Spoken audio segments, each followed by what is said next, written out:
Take a moment right here, feeling like it's out gear. Driving towards the sun with a rose and a gun. Feel the wind in my hair, going nowhere I swear. Like an outlaw on the run, dangerous but it's so fun. Running, running, no. Hold on, don't let go.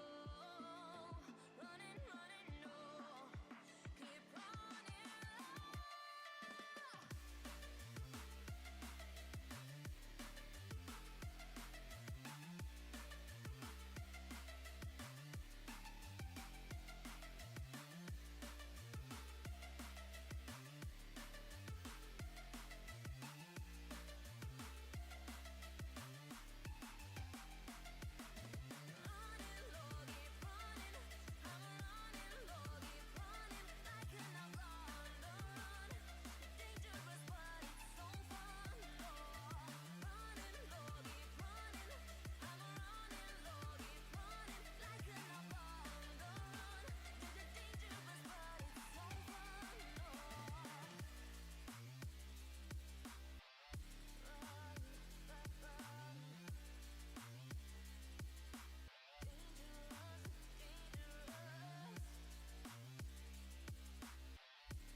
Told my boss that I'm done. Had no luck with my mom. Say, what will you do with your life? You know it's hard to survive. A cigar in my mouth. Maybe guilty but proud. Now I'm an outlaw on the run. Dangerous but it's so fun. Running, running, no. Hold on, don't let go. Running, running, no. Keep running.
does perfect even mean? Is there even such a thing? Ooh, can we switch up all the rules and imagine a utopia? Darling, I'm just so fed up with these expectations. They keep weighing me down. My heart is begging me to get the hell out of my head. I'm gone.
Good morning.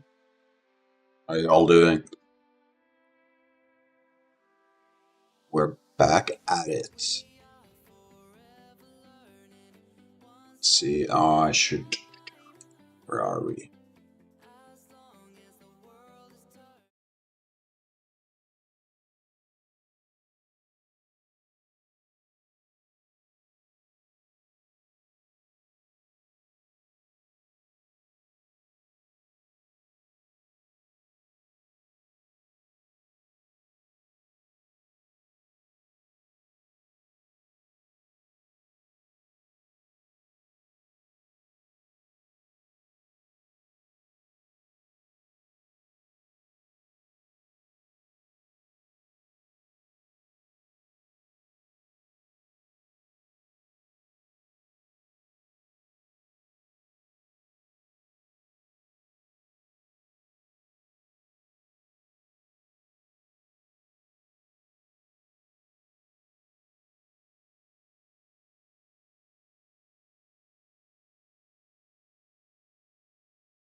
scene, right? There you go. So inside Rider, I've already launched Unreal, so we can actually jump straight into that. Right, I mentioned it. What happened there? Did I scream into the mic? Alright. Today I'm tackling what is going on. Am I actually screaming? Let's try limiting this a bit. I have no idea, it's just spikes. Peaks. I am working on level design. It's not my strength.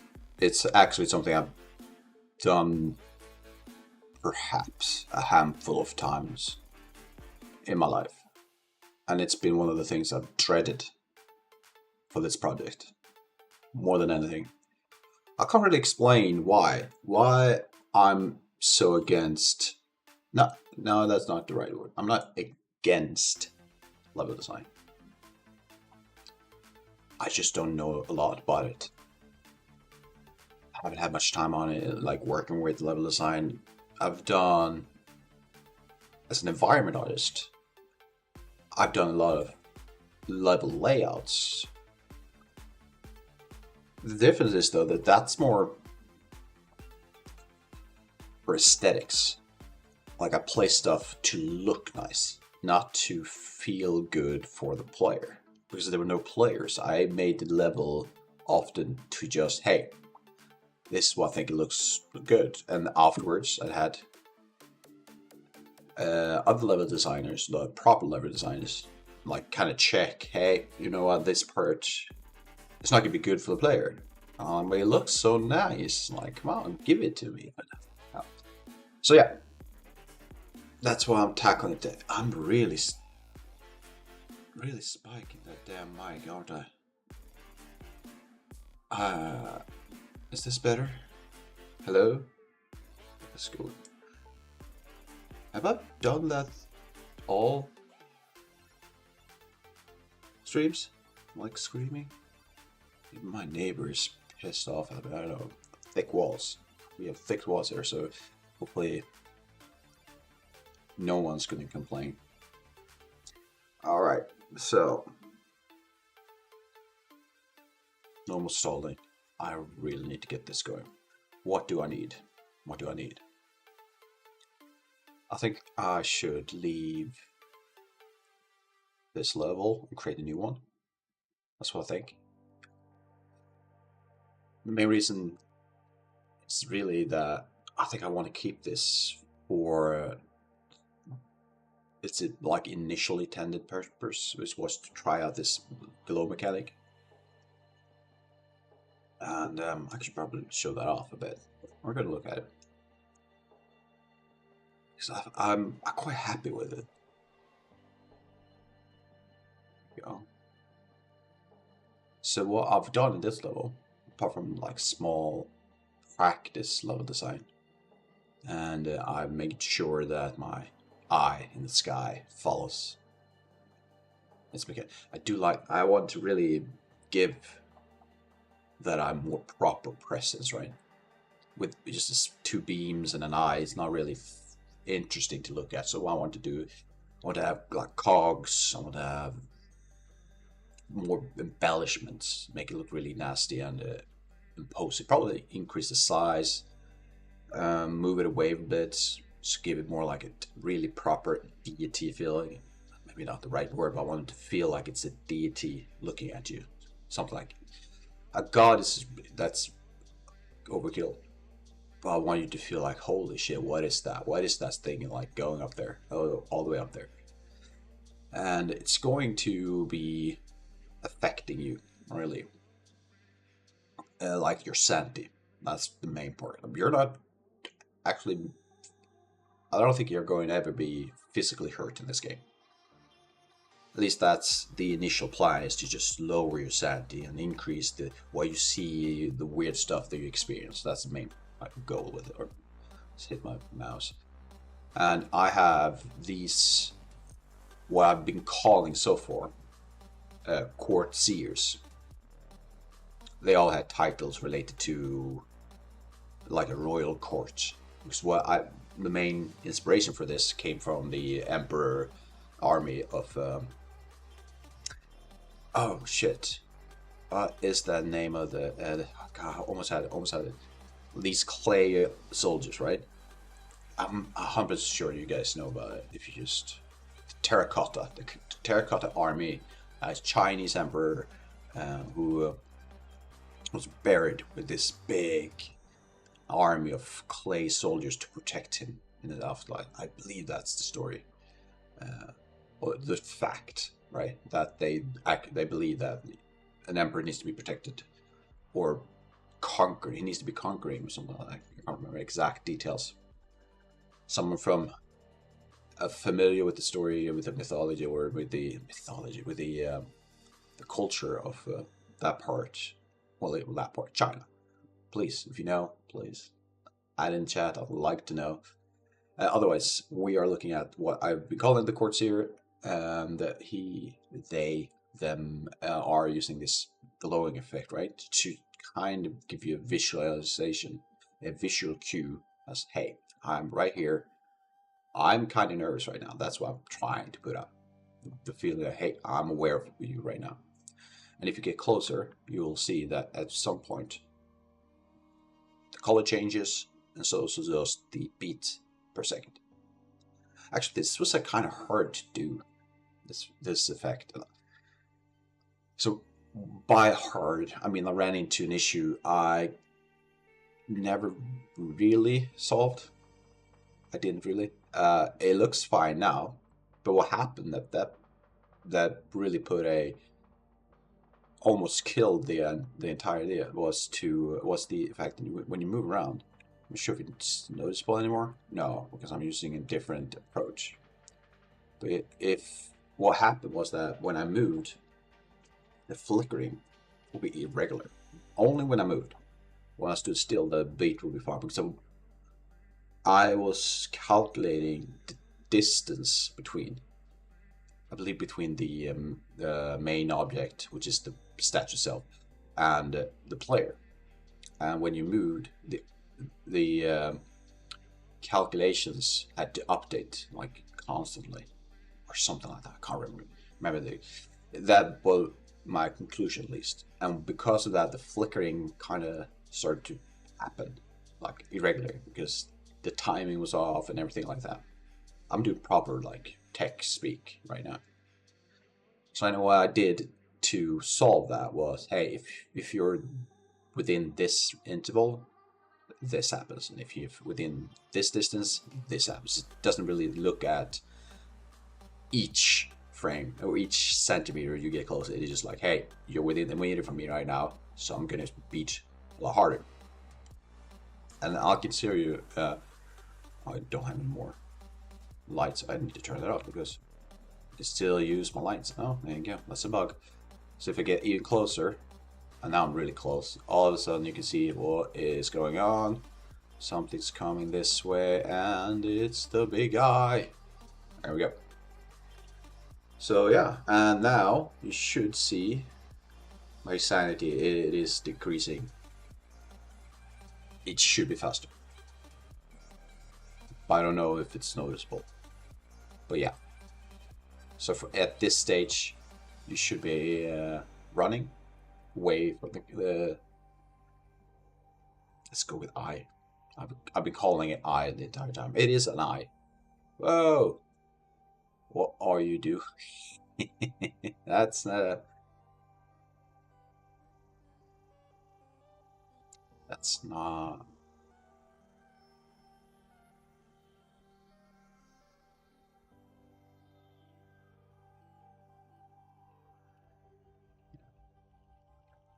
That is the interpolation.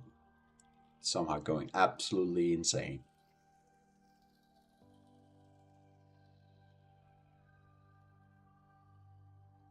Well, guess I have to update that too. Let's add it to the list. Let's add it to the list. I would love if someone could tell me a proper way of using interpolation for these types of things, like rotation and updated location. It works. It looks nice in specific situations. Often what happens for me, my experience, which is probably partially because of my competence in the area, is that first of all, the movements feels irregular depending on how far the object is from the final destination. So I've used it. So the interpolation functions I've always used. I've used it only right now on the eye, on location rotation.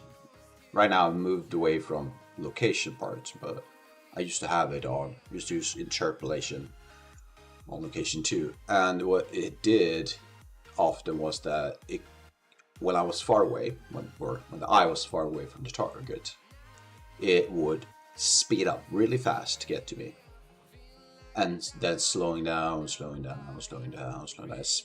it got closer to me, the target, or the trace that I have on the ground that runs around the spline. And I didn't like the look of it. And then you had that ever decreasing speed in the movements. The closer you get, the slower it got. The closer it got, the slow. It just kept slowing down. And the player will likely not see that unless they stare at the eye. But I saw it. I didn't like it. So I did the math. Just took, what was it? The direction to the target.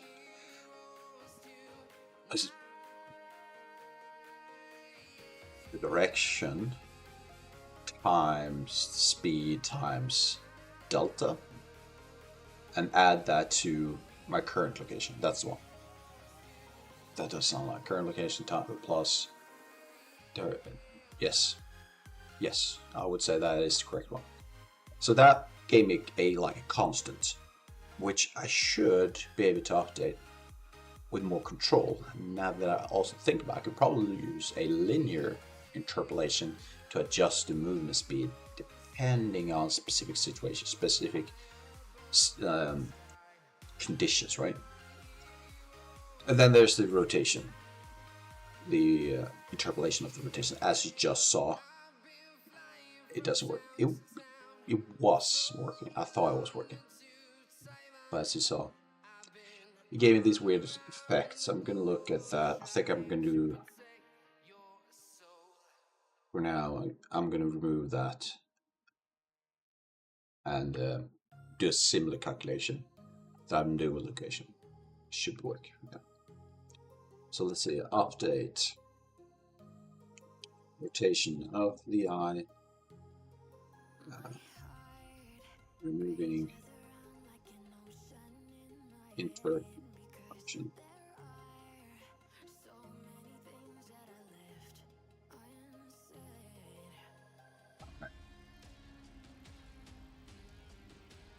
That's not what I want to do.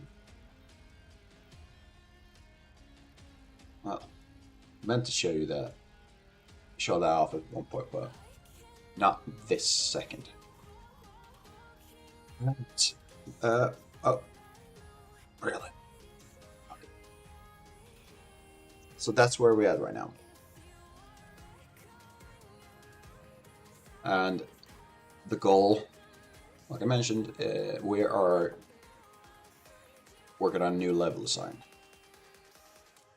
And I'm going to be completely transparent here. My head is blank. I'm really struggling with this one. I have references to that. Oh, that was why I have prepared a mirror board. I have a mirror board of references, ideas, flowcharts, trying to find something that could inspire. But yeah. So there's some cool stuff here. I like some of these layouts. What I'm not so keen on is that none of them feels like they were made for well, none of them are, but I want something that works with the mechanic of the eye, which is to move above the player. And if you have like a castle, it just doesn't make sense, does it? But what I am thinking is that I could use these not much as like a environment layout, but more like a movement layout. I just made that up, by the way, so if it doesn't make sense, I'll try. I'll do my best. What I'm trying to do is, or just to say, is that these could be the paths the player walks. They don't have to be surrounded by walls, by furniture, but these are just like areas, surfaces for the player to walk. And if you think of it that way, all the negative space would then be obstacles, would be statues, would be clay walls, whatever you want it to be, brick walls, rock cliffs, right? And that makes it a bit more interesting to me, I think. So what we could do, for example, let's see which one would be interesting. Should we just go with one of them? That one's kind of cool. This one, I like this one. Are you all stuck together?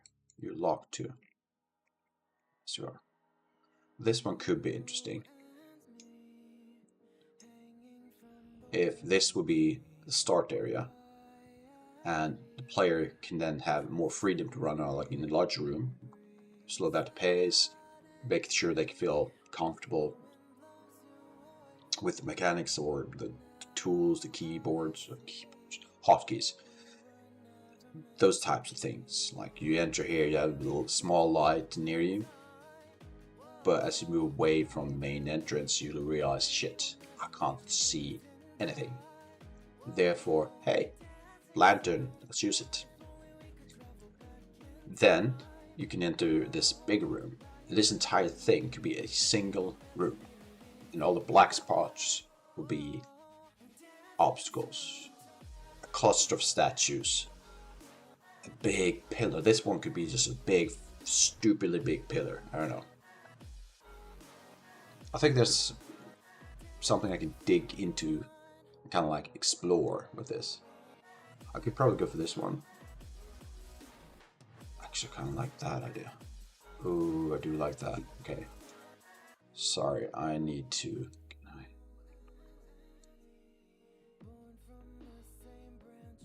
Oh, here's also something. If you know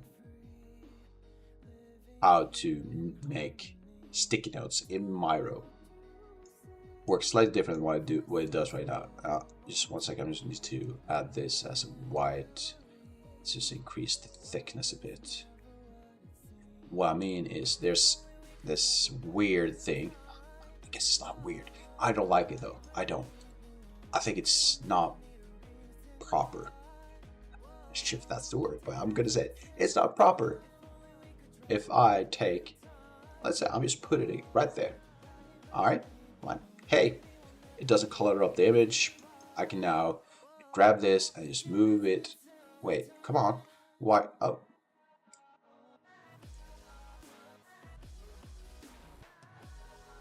Why didn't it did work? I never. Alright, okay, so now have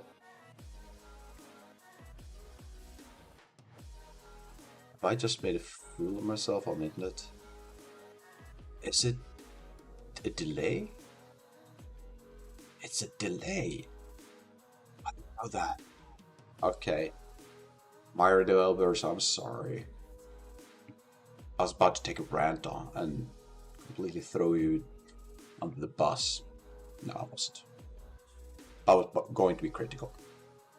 because I didn't like that feature. But okay, if it's a type of delay thing, I'm fine with that. I'm fine with that.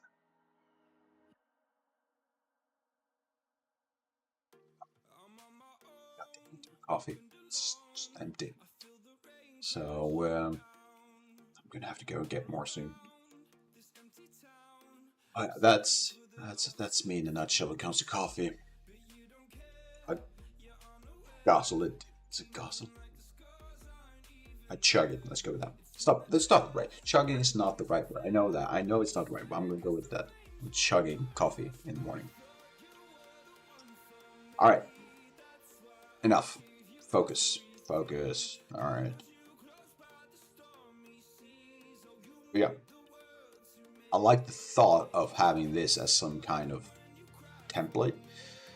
What I do not like about it is that it's asymmetrical, which doesn't have to be an issue. In fact, I think no, sorry, it is symmetrical. No, it is asymmetrical. It is asymmetrical. That's probably a good thing. But I want something that's initially symmetrical, like this one, that can make asymmetrical with obstacles, broken walls, maybe a creature that's actually in the way, or something along those lines. Skip puzzle. Nice.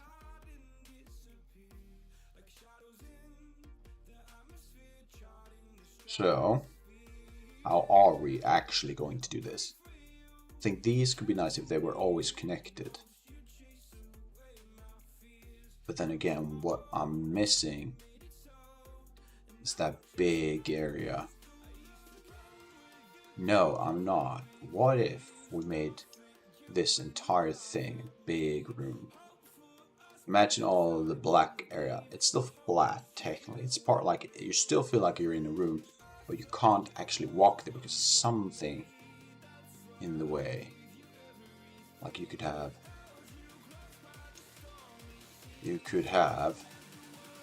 Does that even make sense? What if I do part? This part could be. No. Not sold.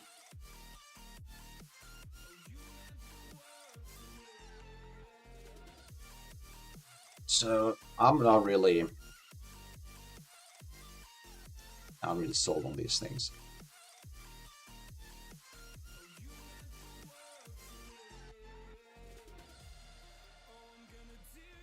I need something else. Or I need to shut up, stop being indecisive, go with something, learn something, and then move on.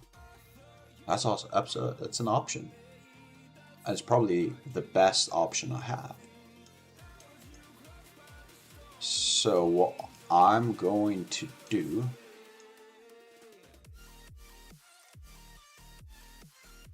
is to sit here for a few minutes and not be able to make a decision.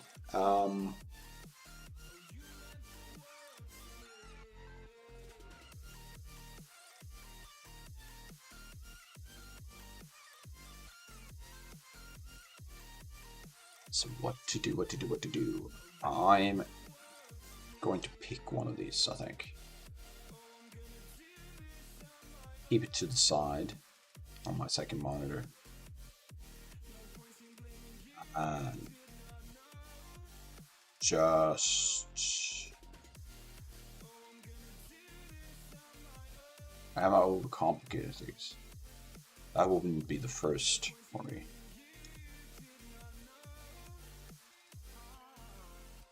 So I've noticed, and perhaps this is a personal thing. It's solo dev. One of the biggest challenges, and it's not just because I'm making games. It's not just because I'm a solo dev. It's when you do projects by yourself. Biggest, or one of the biggest challenge comes when you can't move forward because you can't make a decision. Like Um, it would be a lot easier for me if I had someone here right now with a different experience than me, different mindset, different discipline, like experience within a discipline. A level design now would be amazing. So that's why I think a shift in the way of thinking is probably for the best in these times. I should at look at this issue not as an issue itself. I mean, I feel like it is, but I shouldn't look at it like that. I should look at it as a challenge. I want to be a slightly better level designer at the end of the day than I am right now. I'm close to like between 0 and 10. I'm at like 1. At least that's how I feel. So the question is, how do I get from 1 to 2? And I think the only way to do it is to put in effort and time. I can be smart. I can do that. I can probably put myself like, let's try that. Let's go with that, whatever that is. And I'm thinking we will try. I like the idea of a circle.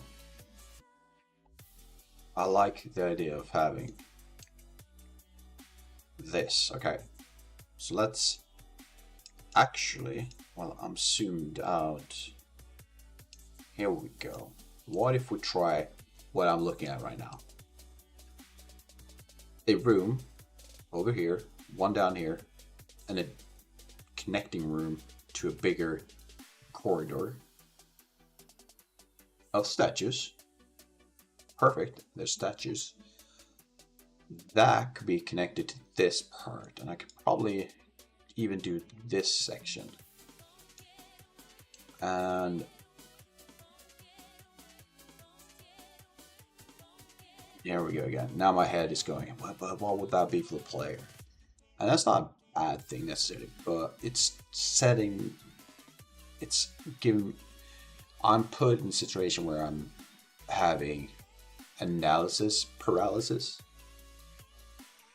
I'm feeling paralyzed because I can't make a decision. I'm just keep on thinking, what if that, what if this, how can I imagine, can I really see the player walking?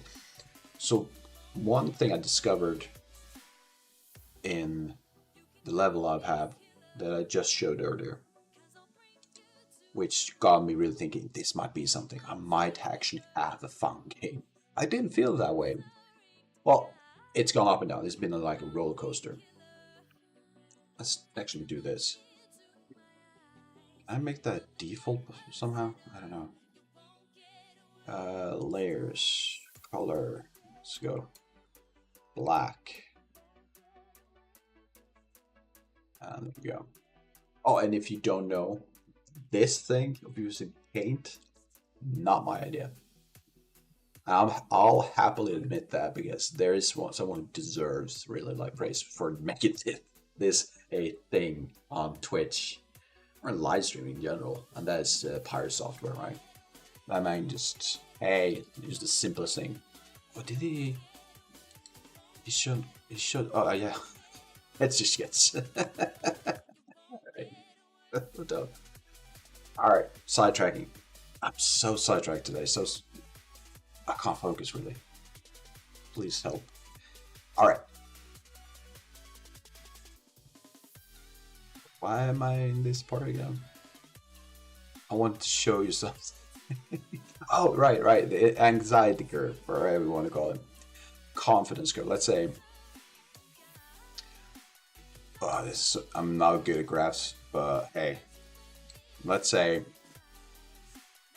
this is T, time. This is C, confidence.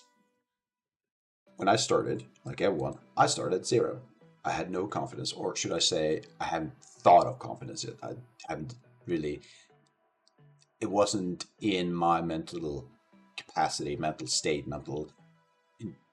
it wasn't part of me, right, at that point. At stage 0, There was no confidence because didn't have to think of confidence point. At least not confident in the project. Say. There was no project at that point. So why would I be confident in a project that didn't even exist as an idea?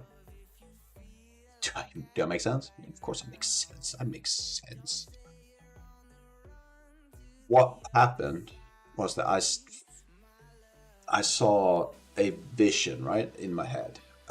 Or at least it started to take shape in my head, which propelled my confidence very quickly into this spiral, or into this curve.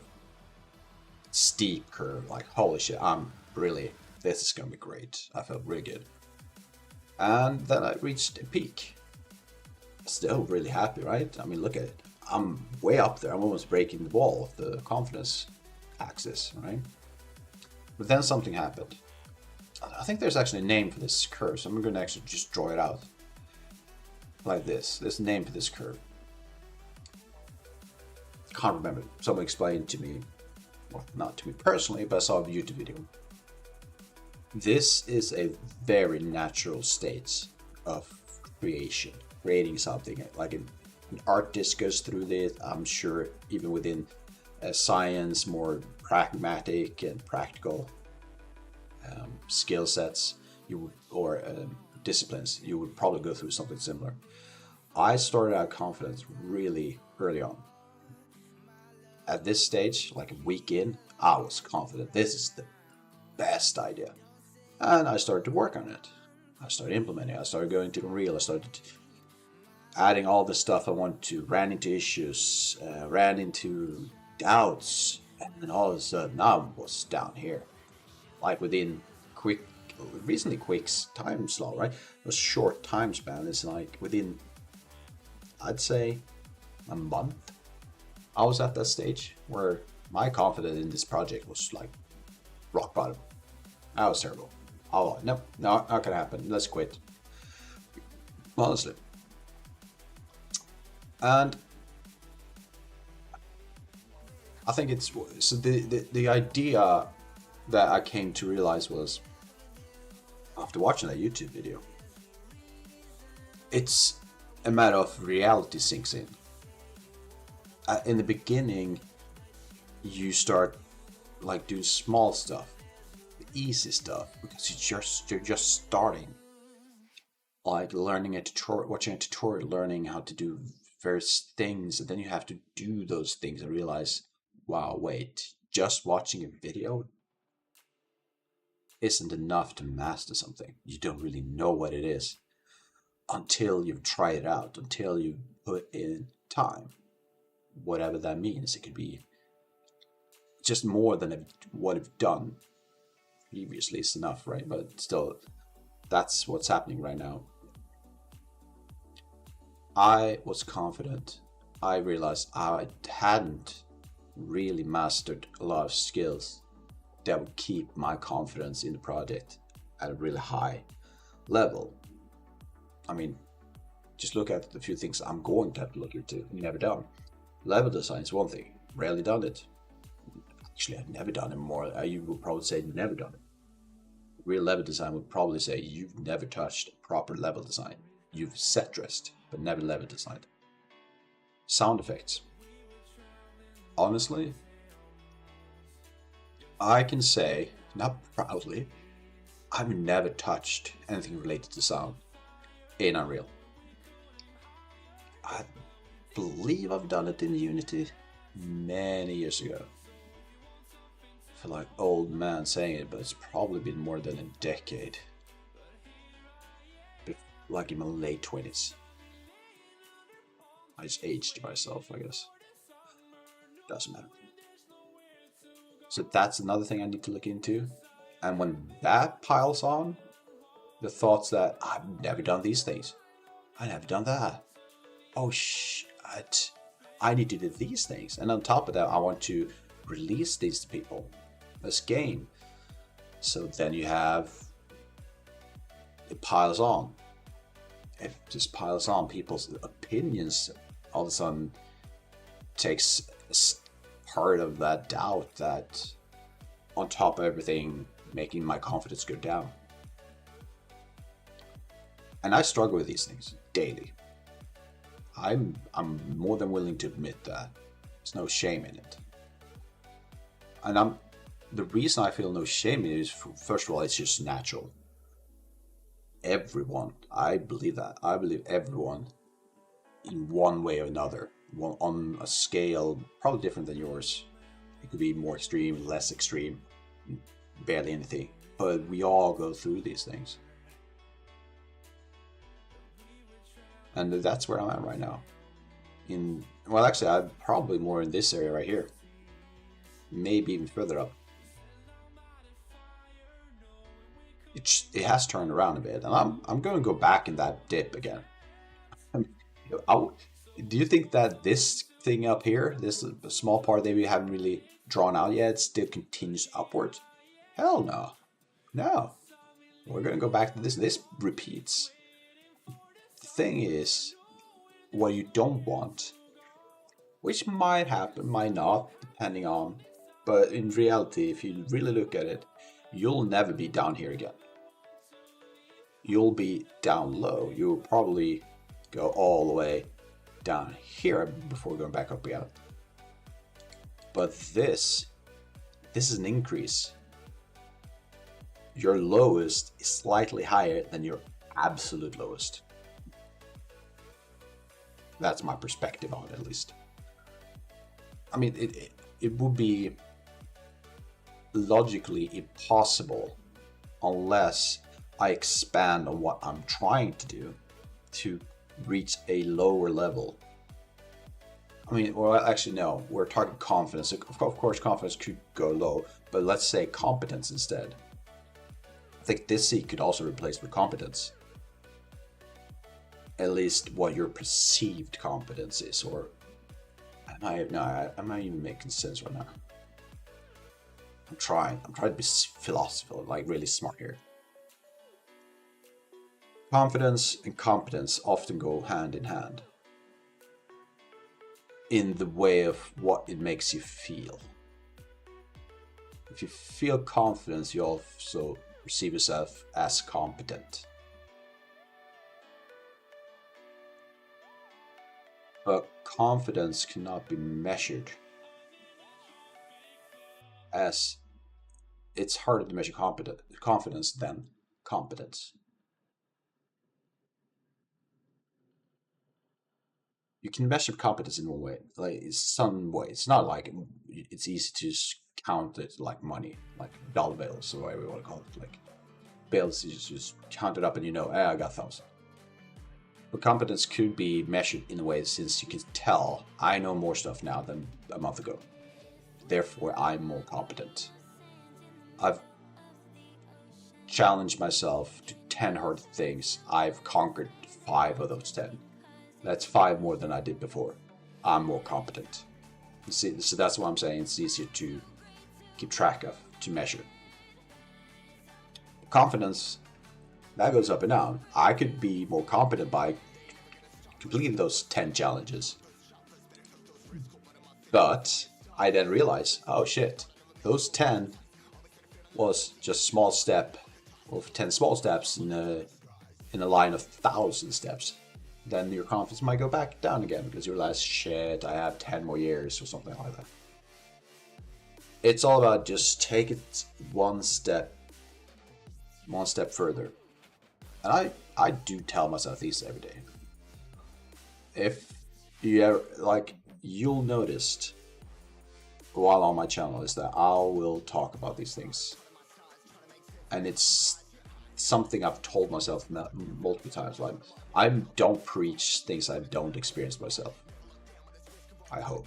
Probably. I might put myself in a bind here by saying those things, but all these things I've gone through. Has it been harder than for anyone else? Probably not. I'm in quite a good position in life. I haven't really had that much hardship in comparison to what I can. If you look around, you can find someone many times worse situation than myself. I'm confident. Back to confidence. I have gone through things. I found that certain ways of thinking, looking at things, learning about things, philosophy, listening to others has helped, and I do want to pass that on. Though I don't want to be preachy. Has this past hour been productive in any way? I hope so. I hope someone finds this and is like, if it's just one person. If it's just one person, feel like, you know what? I made my day. I'm happy if that happens. So, enough stalling though. God dang it. Alright. I'm going to go with the new level. First of all, save. Next, can I do it? I can. There we go. And I'd like to start with a basic or an empty. Let's go with that thing. We're going to go to Windows. We need some lights. We can go with the environment light mixer. Good place to start when it comes to like your big lights. Like if you want, instead of just going to this part to place actor and just typing everything you know, probably will forget some component. Alright, did I need the atmospheric fog for the sky? Did I need the exponential fog for the sky? I can't remember. Just do this. Environment light mixer, click on all the buttons. Click, click, click, click, click. And all of a sudden, well, that didn't work. Why not? God dang it. Yeah, I was supposed to have my big moment. Alright, what's going on? Why aren't you working?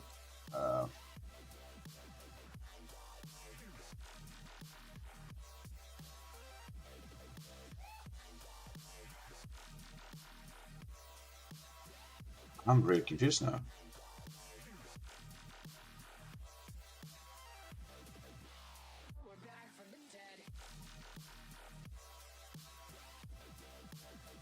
Why is... I mean, that should fix it. Do I need to do some... well, I need to do something else. That's obvious. Right, let's go with a volume or a cube. I should probably go with the cube because that is the only thing that works with the line trace I made. So let's go with the cube. I need you. Oh, right.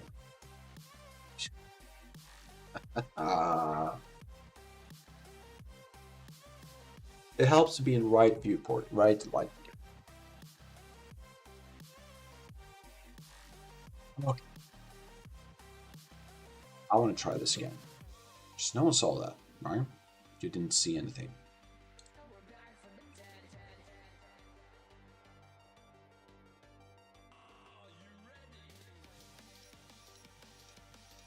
Okay, so if you have a new level and these do not exist, like if your world is black, you could go with the basics. It does come with other things that I tend to not want, at least in this case. I would just go to tools, then I will go to Windows, not tools, Windows, environment light mixer, click on everything, just click it, click, click, click, and you have lights. And you can toggle a more like high fidelity type of environment by going to pressing G, and then you have this. What we're going to do next is we're going to make sure that is the game mode. I need to learn if that makes sense. So let's go, no, not play state. I have my own play state. Blueprint, filter blueprint classes. I want to go with my player one. Game mode. So that is something I need to look into. It does complain that there's no game mode.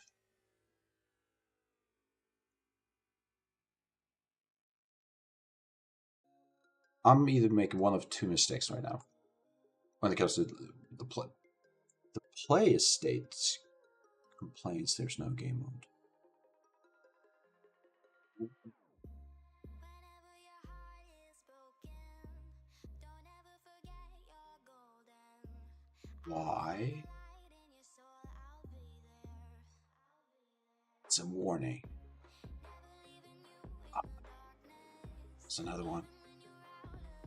I'm at a crossroad and I should continue with level design because it's a warning, not an error. Therefore, I will just note this down.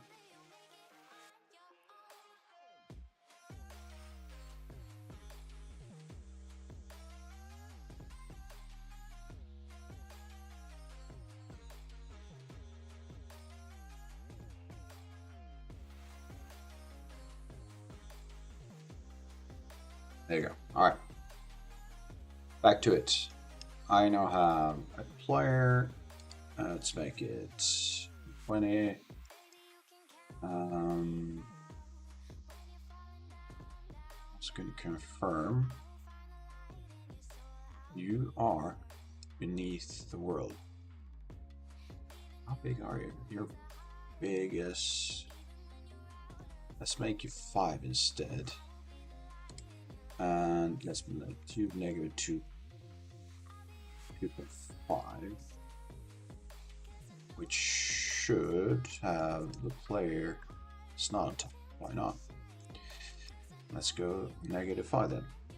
No, negative 500. Because you're 5 units tall. You're above the ground. I think actually you're below now. So this part is not necessary, but I just like to have. It should be negative 250. That's halfway through the cube. That now makes it halfway through the Earth. My character. All right. Another tip: if you didn't know, pressing the end key while something is above the ground will push it down towards the closest collider. So if I do this and that, I'm on the ground. Perfect. Just gonna see if this works. Oh, it crashed on me. Perfect. Awesome. Huh. Fun.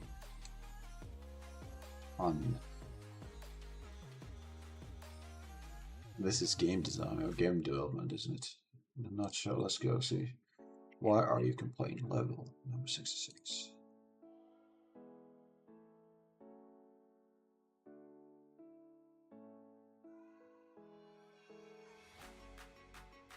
Perhaps this game mode thing is worse than I thought.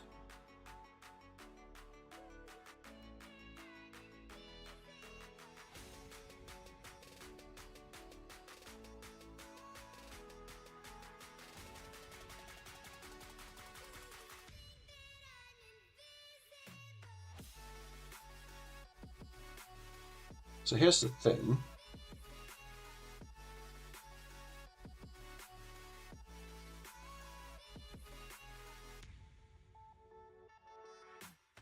Alright, I'm calling the game mode there. That's the only place I'm calling them. Well, apart from the initialize part, so perhaps it makes more sense to me just to move this part.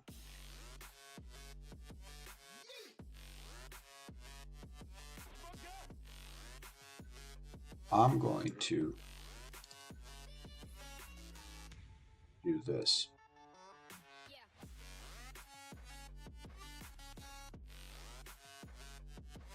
And we're going to clear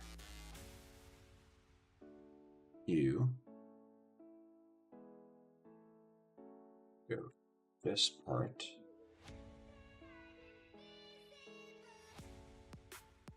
Do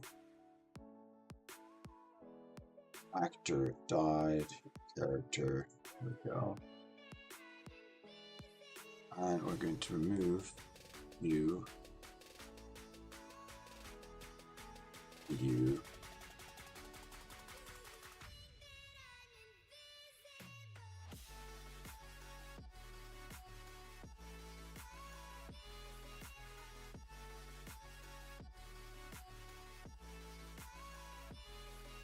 If game mode is a thing,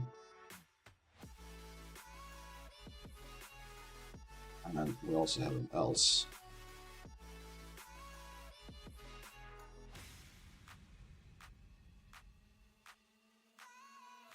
Also just that. Game mode. Actor died. Okay.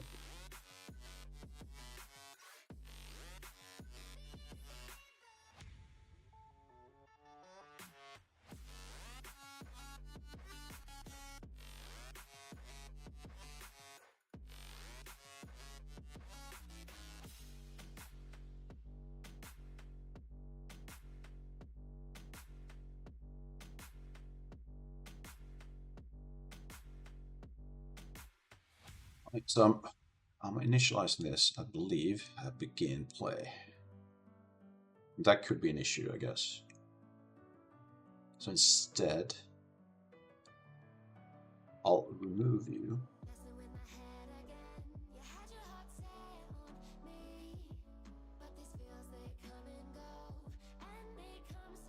Also, this likely that this part is also unnecessary, especially since I'm just doing for the character.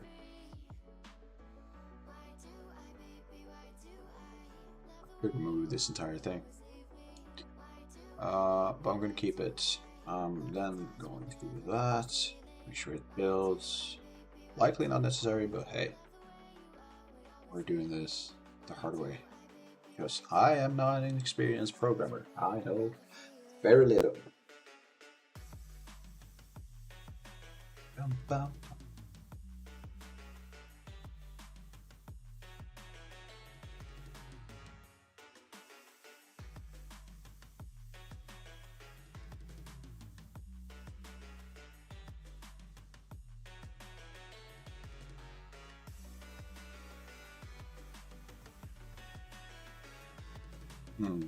Yep.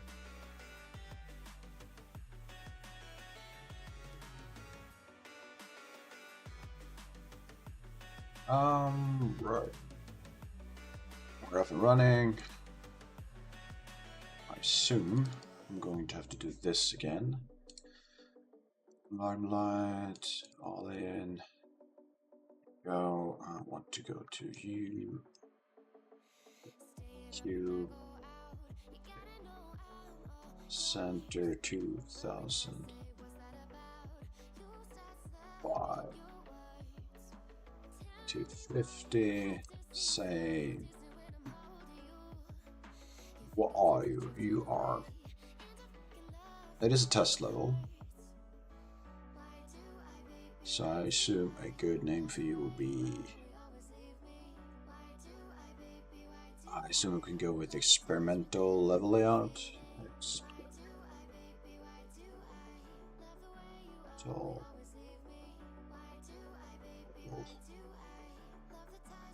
And a 1. Let's go with that. So now you saved, you do that. It's alright. So we're back to this level. You're not playing him, are you? Alright. However, has it solved my problem though?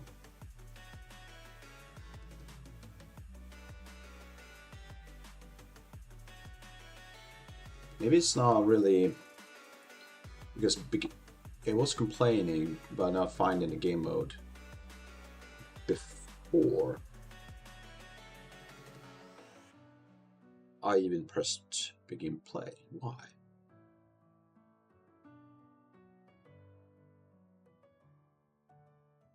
Need to keep that in mind. No idea why it's doing that. I think I installed it. Not, but who knows? I think the only way to try this is actually just play. So there's two scenarios. It's either going to crash, same issue as before, Or I've solved it.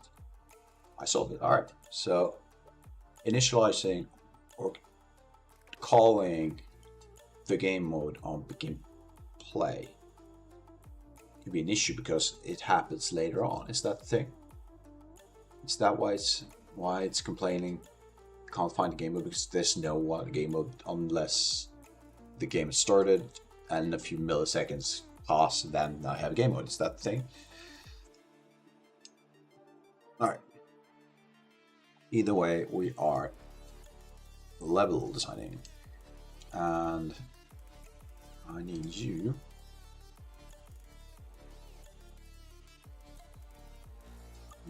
to do what? We're actually going to do this. I need to prepare something. Just give me a second.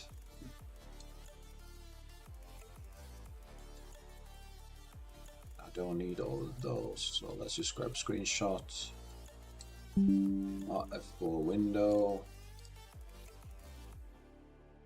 So we can do that.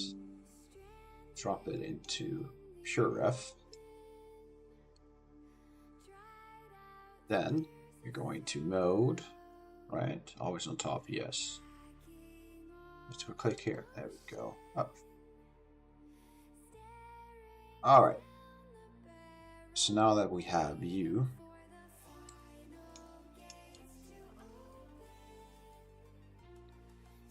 let's see.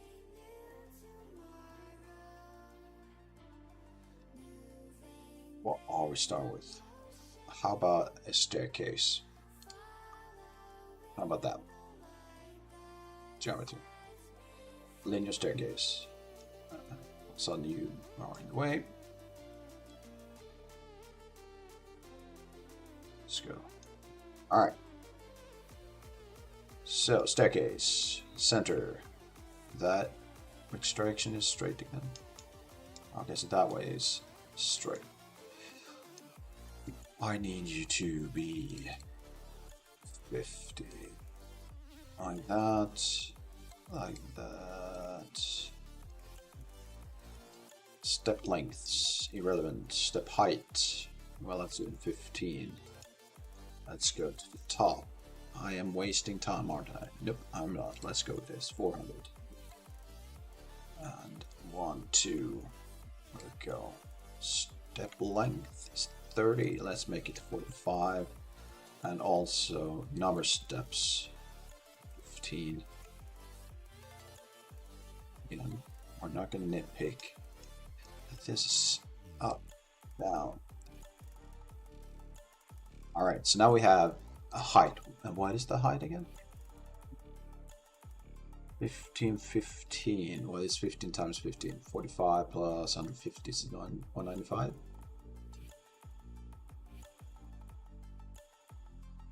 225. There you go.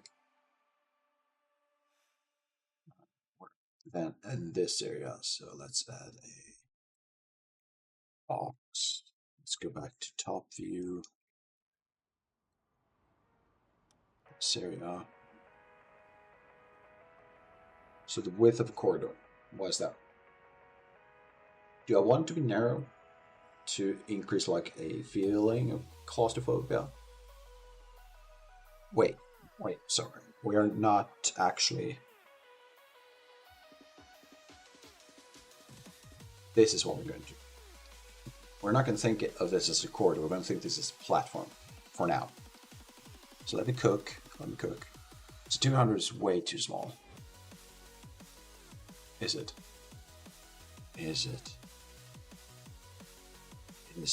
I know that this one needs to be 225. Now let's just move you up like that, go down. Exactly. For now, 225. Yes, 225 is, no, 200 is too small. Let's make it 400. I like you being there, so let's move this one instead. That's not what I want. You're not 225, are you? Oh. That. Maybe you are too bad. Some intersection will be fine. Okay, so that is this part. So that's 400. So that's, let's say that section is 800 from this part to this part. So just to keep that in mind, I'm just going to do this 800. There we go. Above the entire section. And instead of just multiplying this, am I making life hard for me by doing this? So now on that part, and then another one. That we can do with these two. That side. Whoa. Okay.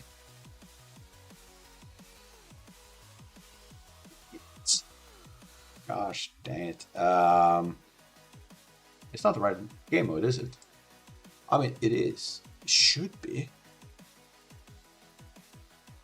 This is another thing I've never understood. Do I have to make this like that? It's not working either. Could be world settings.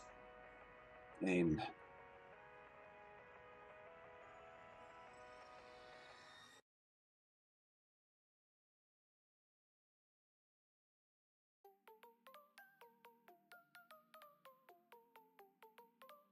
Oh, right.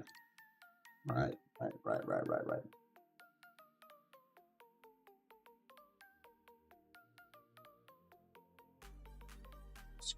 Kind of wondering why it looked slightly off the blueprint. There was something about it. I was like, why is it looking off? I was not using the right blueprint. That's the why. That's the reason. This is the correct one. There we go. Walking up the stairs, I get to this section, and then there we go. And with that is annoying.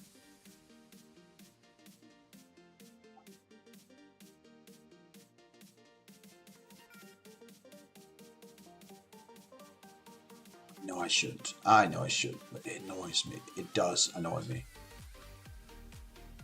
Anyway, I want to.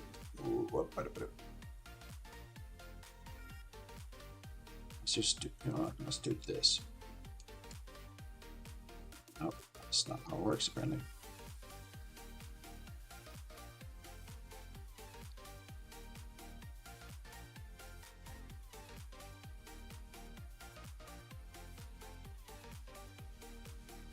I'm way too nitpicky with these things. Makes no sense to be this nitpicky really at this stage. It's just who I am. So I kind of need you to deal with it. Alright, down we go. So I need to be... There we go. Apparently not.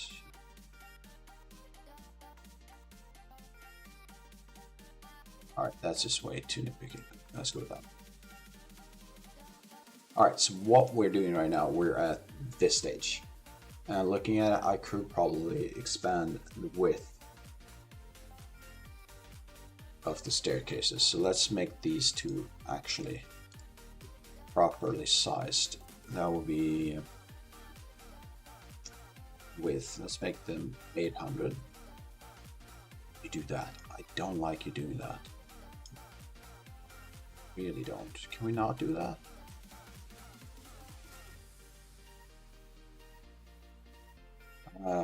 Is it 400? Yes, it's 400. Okay, let's save. So we have this section, and we have these. Let's make that is actually a staircase. That's kind of nice. I like that. Going down, then you would actually go up to get. Well, that's actually down too. Are these also down then? Do I like that? I think I do like that. But what about this section? How is that? That is down too. That's not up, that's down. Oh. Okay. I can live with that. I can definitely live with that. So let's try that out. Again, what we're doing is making something interesting, experimenting. I am by no means going to have this be part of the final thing, right? This is just me trying to experience like what various types of level design could be. I need to, I don't have to, I kind of want to pick up the pace a bit. So let's go with you. I need to rotate you. Let's make you 50, and I need to have you at that point. Now we're in this area. What would this be? This is roughly, I'd say, twice or at least 50% the size of that, plus another 50 to the side. So I can either have 3 of these with one like flip like that, but instead I'm going to do 0.5 on X. I believe we can do this, 0.5, and Unreal demands dot. Yes, so you can do that. You can actually multiply in a transform when it comes to Unreal. That was the wrong one. That needed to be 800. This one, though, needs to be dot 1.5. And then I need it to be like this. And this is slightly larger because this, alright. So I need you over here, but also times 1.5.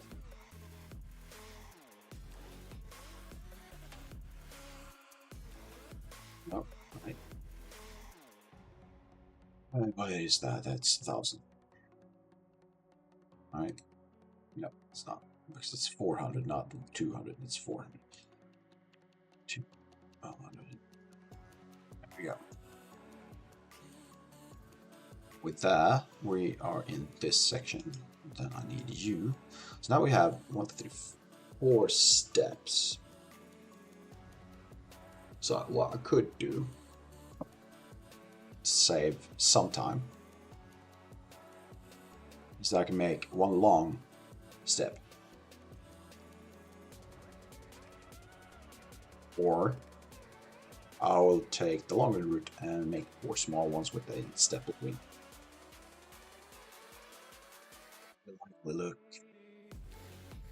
Look cooler, right? Wouldn't it? Because I can also place something between each step. It's gonna make some really small steps because I'm just 2.5 meters, 2.25 meters up. So if I divide that by 4, that's like 1.25. No, that's like 1.06. That's like half a meter. Slightly more than half a meter of a staircase between each platform.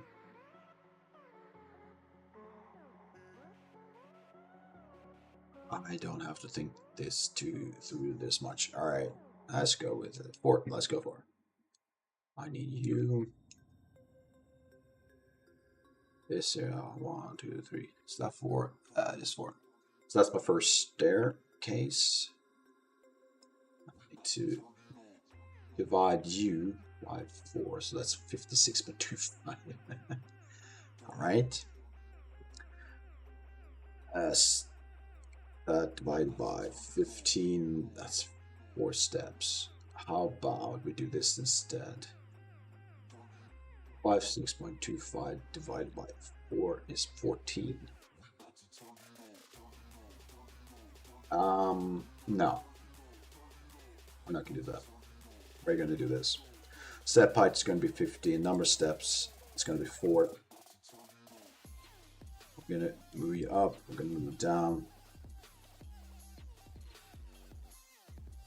Well, I think instead of going with like 14.20625, I'm gonna keep it 15. I'm gonna keep it 4. I'm just gonna lower the last step into the ground. Might look like shit, but In the final levels, and what you would do if it's like that, you would probably add something else to cover that part, or raise something. You would hide it. I mean, probably you would make this into a unique asset. Like stairs, you would make stairs that could actually handle this type of scenario. I mean, to be even more fair, you'll probably not make it 2.25. You will probably make it 3, 2, 4, which is likely even easier to adjust to, right?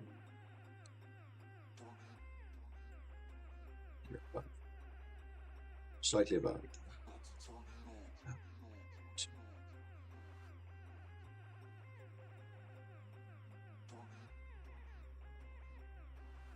Still.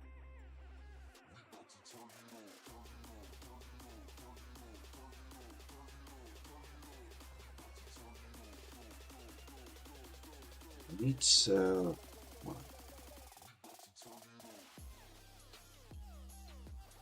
That's annoying. That's so annoying, but I need to move on. I need to keep the flow going.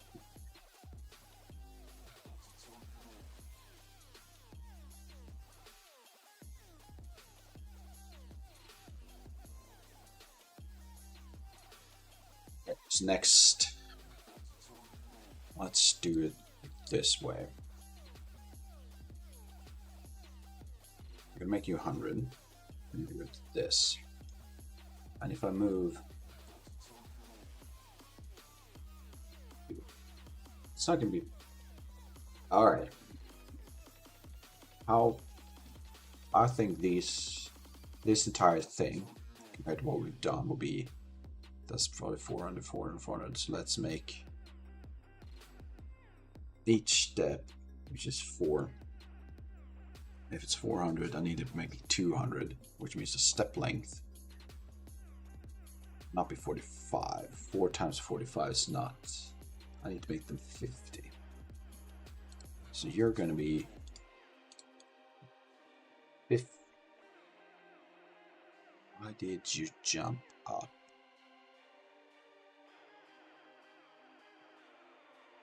Oh, that's okay. So sometimes in a real, if you have a snap like this, a change when you drop something in the level, it will adapt to that snap. And as you can tell, it now jumped to 200, which isn't really the end of the world. It's just slightly annoying.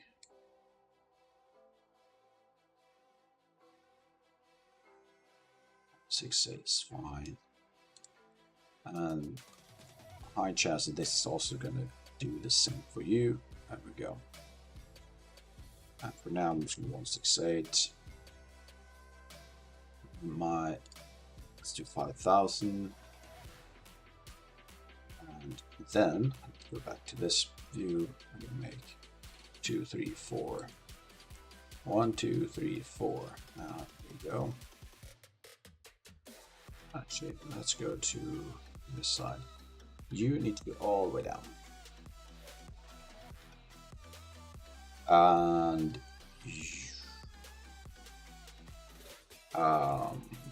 do I want to do this? To grab you, make you.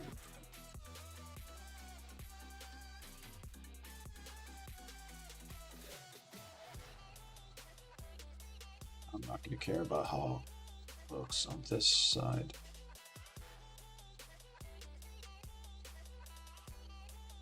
All new. Again, I'm not going to care about that. I'm just going to move on.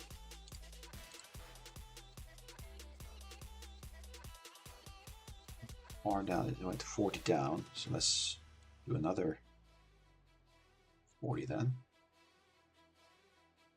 I think this is going to be what I'm after.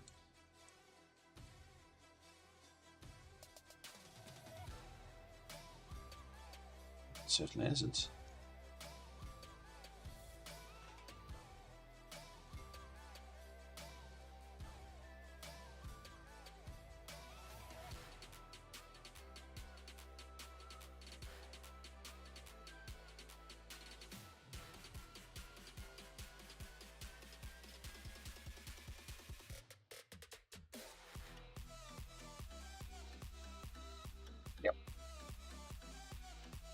it's something.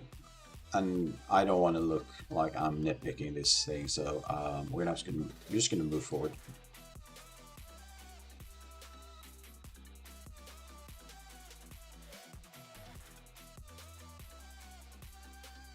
Oh. Hey. Oh. Yeah, well that makes sense.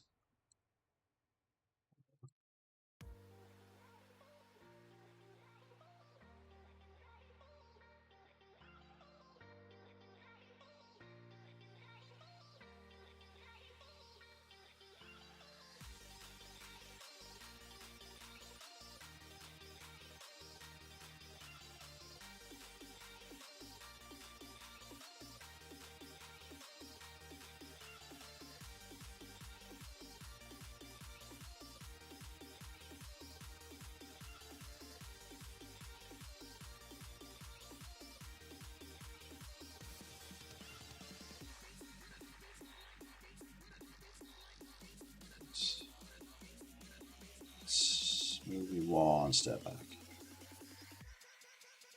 There. That makes things a little bit cleaner. All right. Keep it up, keep it up. And the next step will be 8. That's 8. It's an 800, 800. I need you before and all along.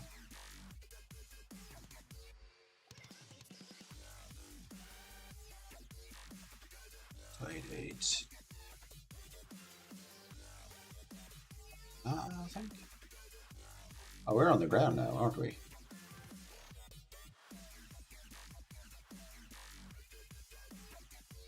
Sure why I'm looking at that part. We're on the ground. This is all the ground. So what I'm going to do is let's move you. And this let's do 10. Close. Then to move you all the way down. I could keep it like this.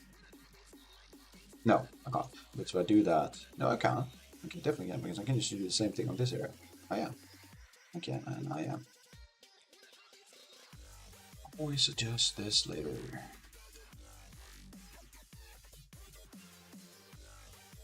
What's your problem? There isn't one. There we go.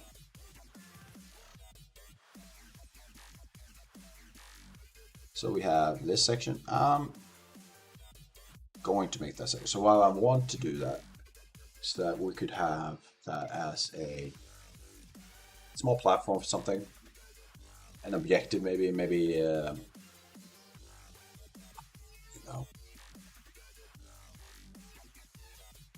I mean, for something. And I'm starting to like this. I mean, it's not amazing layout. But that's not what we're trying to do. We're not making amazing layout. We're learning. That's what we're doing. So I need to move you out there. What can you be? You are roughly, I would say, 200, 400. Which would mean...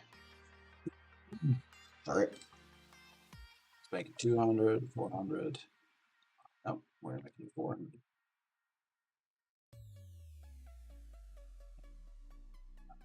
See right there.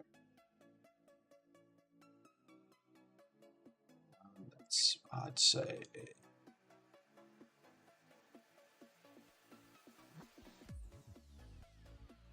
like that.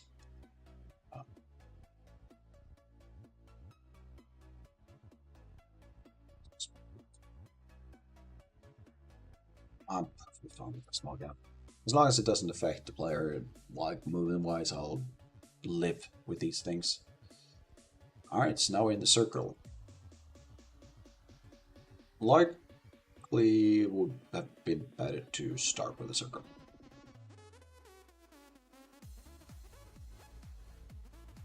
Looking at it, won't the circle be really small?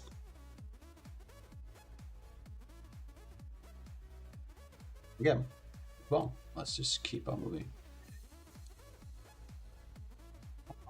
Where are you? All the way down there. That makes no sense.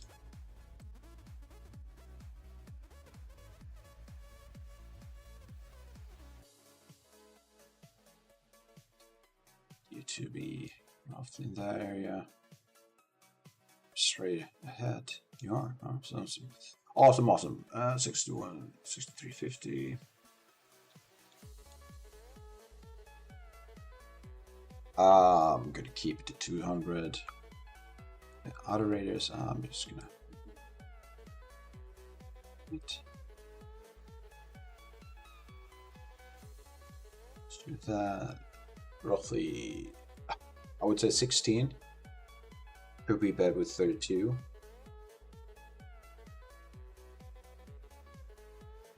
Or 24. You don't want to go nuts. At the same time, I like it on the higher resolution part. Now, we're going to move this. You're going to hear me say all these like no's and ups, no, don't do that, things. Constant, sorry about that. You're going to have to live with it, unfortunately.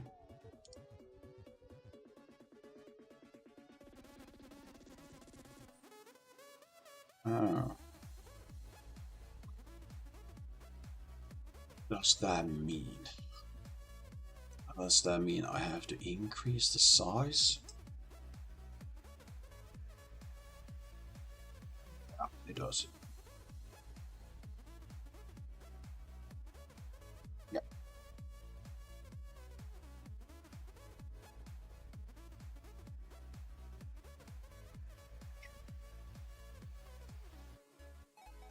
You.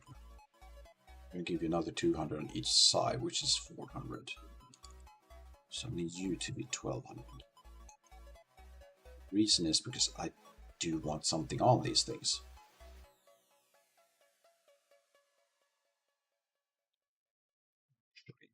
Actually, what we're going to do is take you, and you.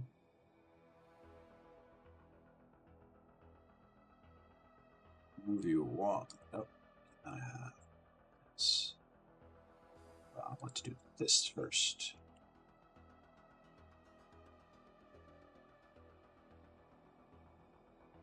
Then I want to move.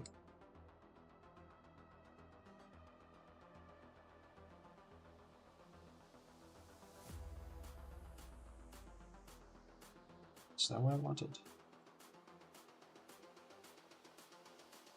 It is, for now. So what is it?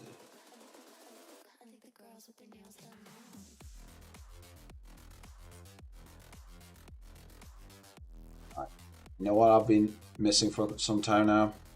Coffee. And it's getting cold.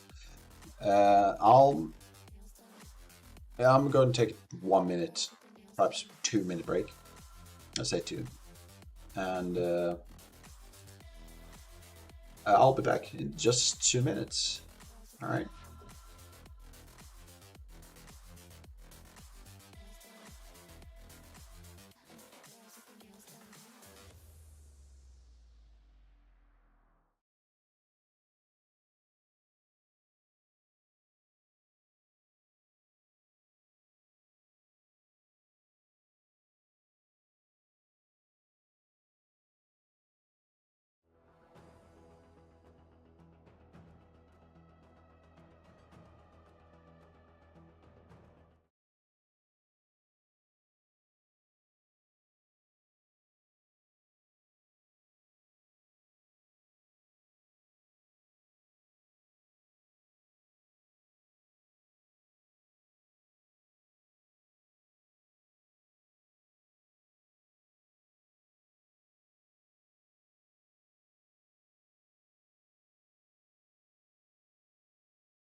Mm, okay.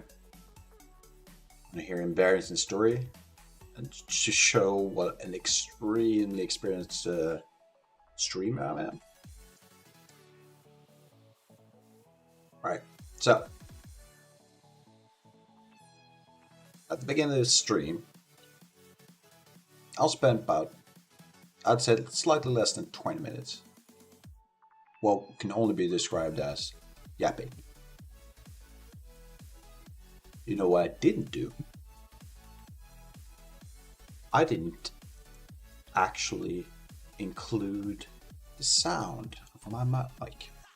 I forgot to add an input to my OBS scene.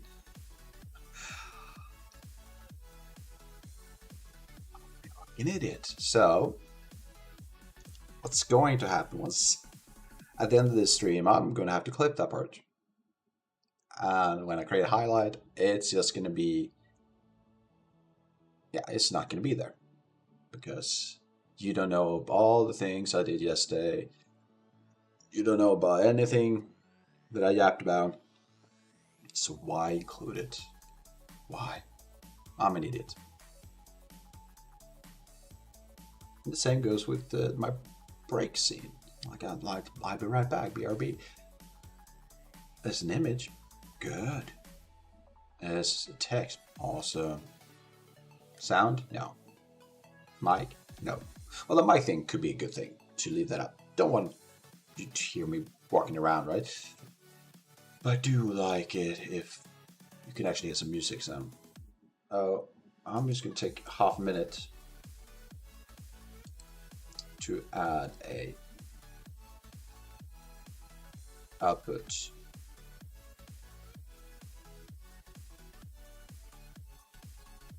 Just checking my stuff.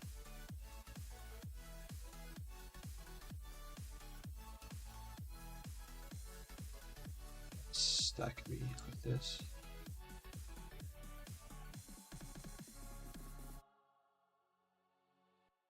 I'm just going to try this 2-second flip back and forth.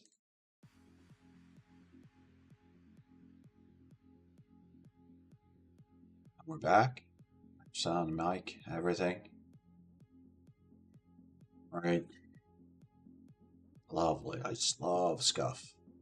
Well, in this case, it's not scuff, right? Because that would mean that there's something wrong with my computer or my setup. But in this case, it was just me. Just me that was wrong.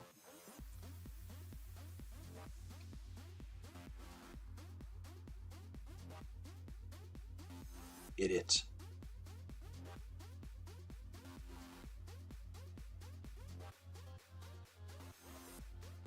I think this goes kind of back to what I was talking about earlier. Competence and confidence thing, right? So my mentality, my vision, the goals I have for each of these students to improve slightly each time. I will make mistakes. I do. I really will make mistakes. I believe that genuinely. And I'm going to embrace them. Instead of just saying, putting myself in a position where I'll do nothing because I'm either way too afraid of making mistakes or a mistake was made and I stop. Neither of those options will make me go forward. And that is the important part. It's not about each step being perfect. It's about taking the step. You can, as long as what you're doing isn't permanent and irreversible, even then you probably could get away. Most of the steps, I would say 99.9999% of all the steps, the progress you make can be reverted, changed, do something else. You're course directed. So instead of, and this is easy to say, hard to execute on, but if you can, instead of saying or thinking, I can't do anything unless it's perfect, do it because it's not perfect and improve it.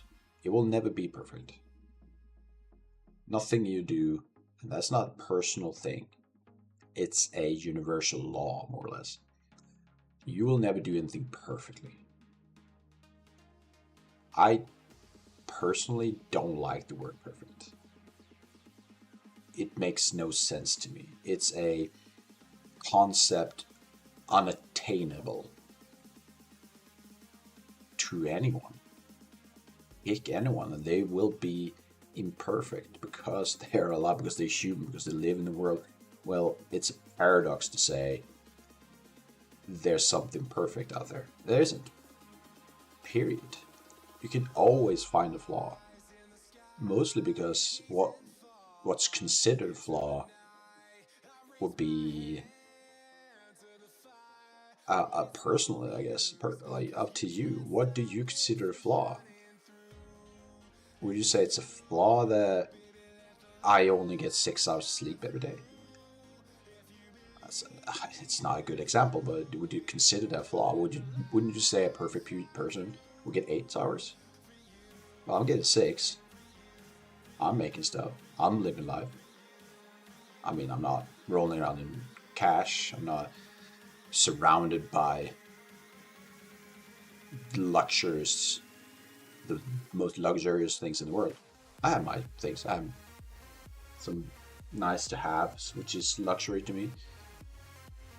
I mean, one thing, and this is nerdy. This is a nerd thing, right? This,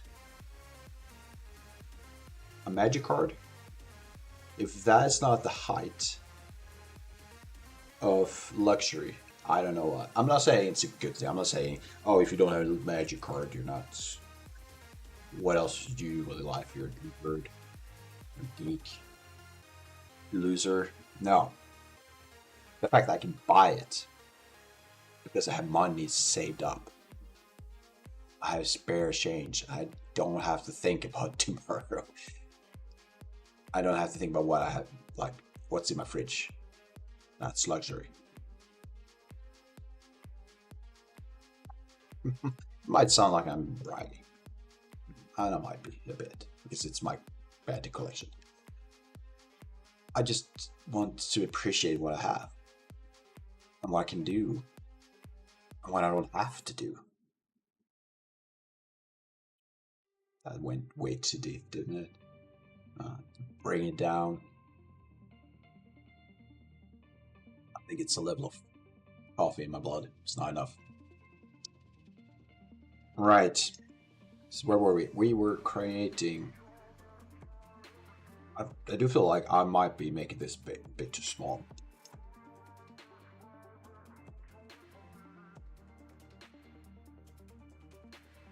Not much larger than what I had before, so I might be making this small. Then that would be a lesson learned.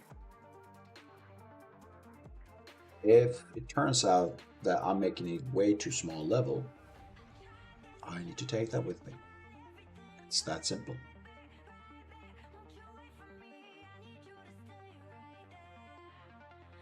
End it. Well, for now. For now, the rant is ended. I'm gonna go back to ranting at some point. Alright. And we are just gonna grab you, move you all the way over here. We're gonna make you, what are you again? 800.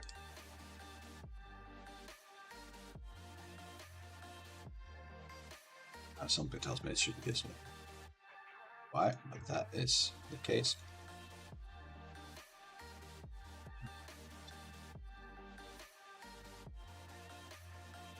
Here.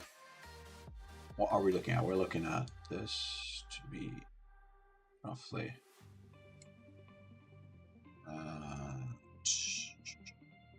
which would make, I'd say this 1, 2, 3, 4. Let's go with a 5.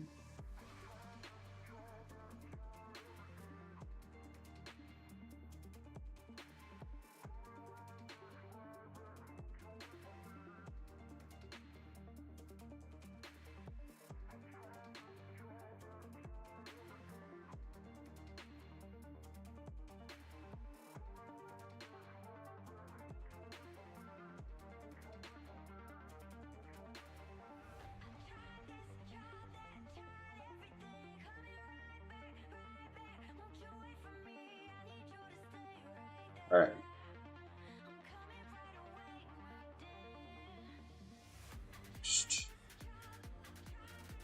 Should we try a different approach this time?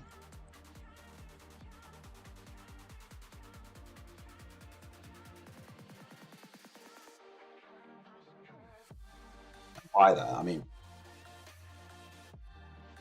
the next part is slightly more difficult, I would say. Or maybe not. So, we're going to do this. One, I'm going to grab you. I can move you like that, or I'm going to move you like this. Or that would be in this section, then it would have a 400 out. This is way too complicated for this, but let's go with that. 1, 2, 3. You're 4 in width. I will make you times 4. It would end from this area. I mean, so this 1, 2, 3, that's 4, but I'm making it slightly larger. So 1, 2, 3, 4. Like what? 1, 2, 3, 6. That's up here. So that make you 8. And this times 8. Almost close.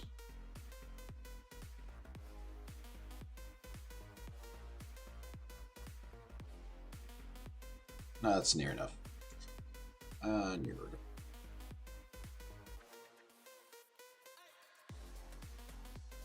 All right.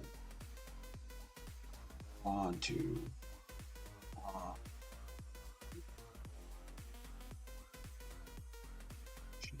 You. 34. Yes. No idea why you're doing that. Why you go?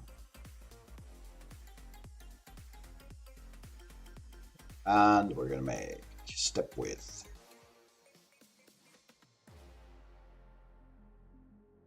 400.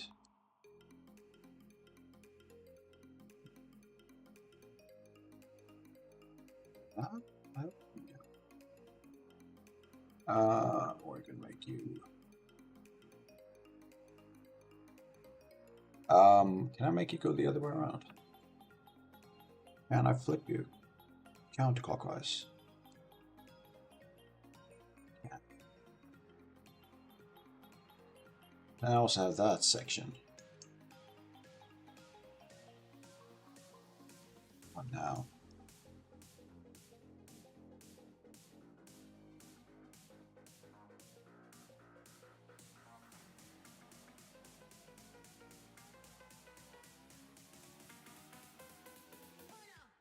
All right, so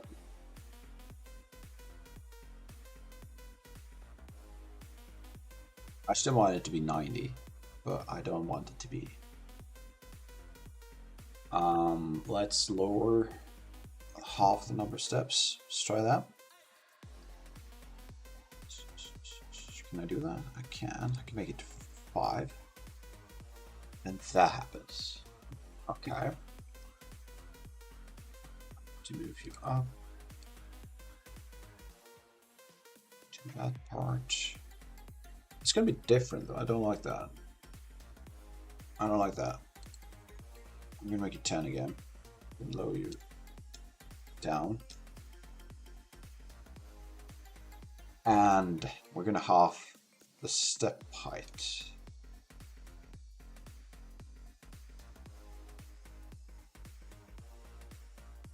I'm gonna lower step height. 15.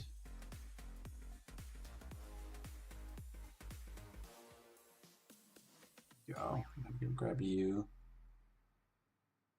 Out here.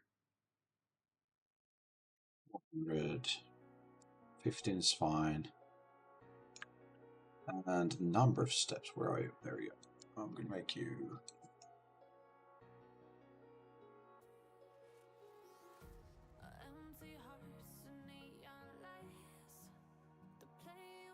Make this perfect. I'm actually make this stupidly dumb. Go. And we're going to just slow you down to roughly. Oh, I can't do that. I need to do this.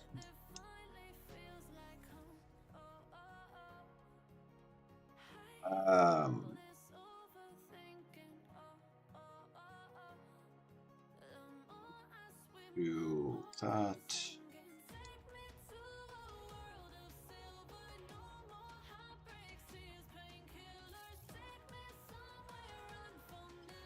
Ah, that's perfect. Awesome. So, again, what I don't want to do is be stuck in details. That's really not the purpose of this. Actually, is it just me? I am kind of fond of this layout. So what I have now is that this dip into an area where I can play, like where I can do stuff. And I can actually, I could raise the negative sections, like just move it up so that play can cross over. I'm going to do that, I think, or probably lower, perhaps even remove the ground. I could do that. Forcing player to go around. The downside is that if you fall, you can fall over. Mine, I don't want to do that. I don't want you to fall over. I don't want you to walk on.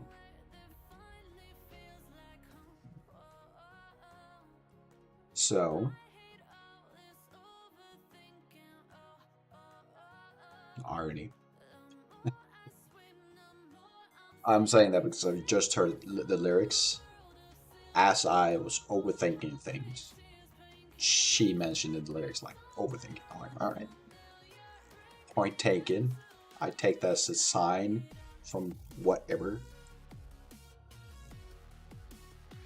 But a sign that I should just move on. And that is what I'm going to do. So we have this section now. And I want this section. That's another 2 steps. Steps? More steps? I don't want more steps, do I? No. I don't want more steps. What I could do instead of this, how about we do a curve? I like that idea. It's just going to be a pain to do. There's so many like nitpicky corners. So how do we do this? I'm just going to go to top view again. And let's make sure let's go 50. Yeah.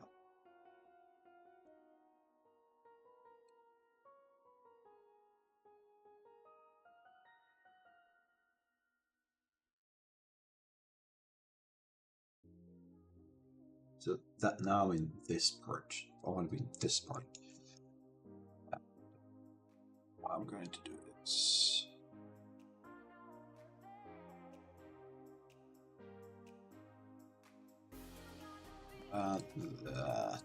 That. Oh. So what I'm doing right now is that I'm preparing. I mean, I do have that section now.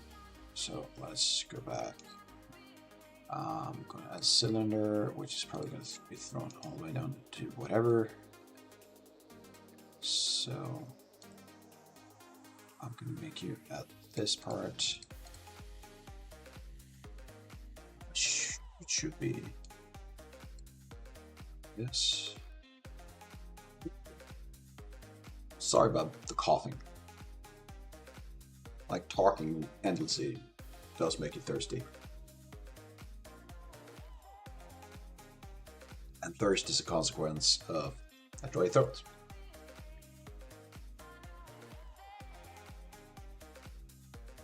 Right. I would assume it's roughly like this. That's close. That's spot on. Let's make 32. So we're going to try and create curved room or curved like this. Probably doesn't make sense at all. Likely a very dumb idea.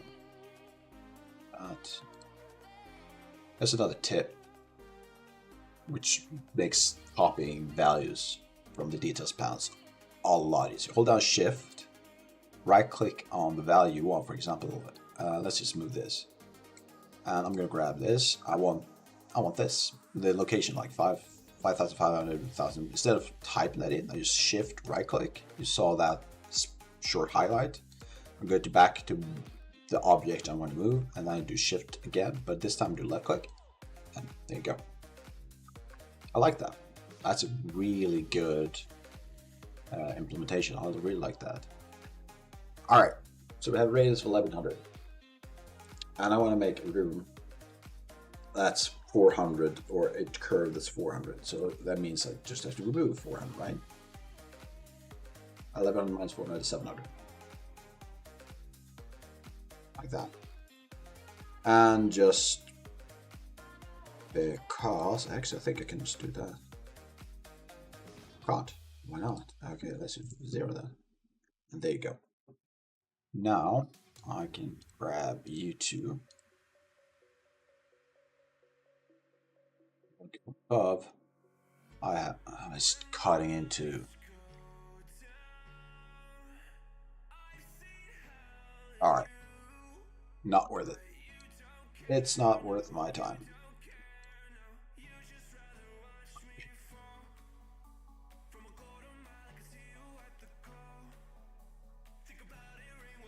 Yeah, I'm gonna cut my loss on that one. I was just overcomplicating things. This though,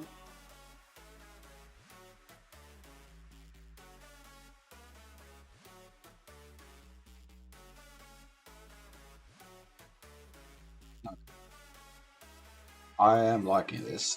However, how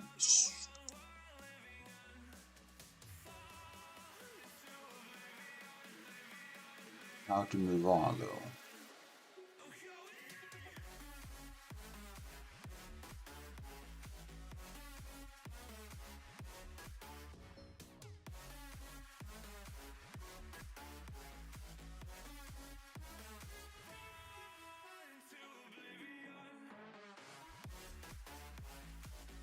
Just make these.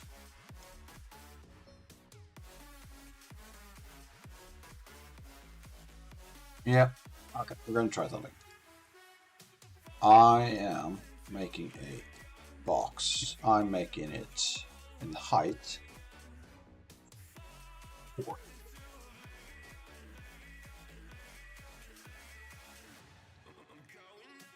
And this. Not okay. Then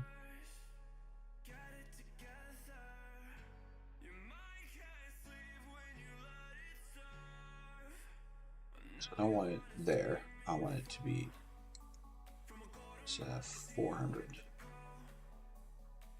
Actually, no. I think I'm off bits. Doesn't matter. No, because we're not doing it perfect. So what we're actually doing. So this is going to be a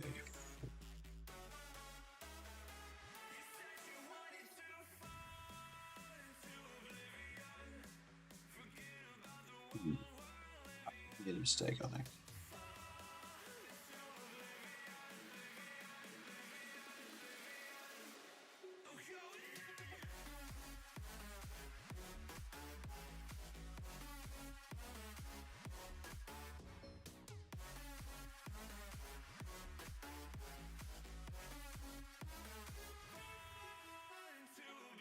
So this makes sense.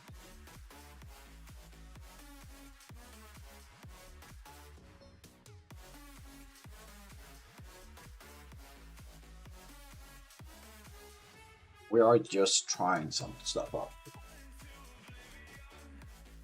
You do have to encapsulate this somehow, forcing the player to keep walking inside.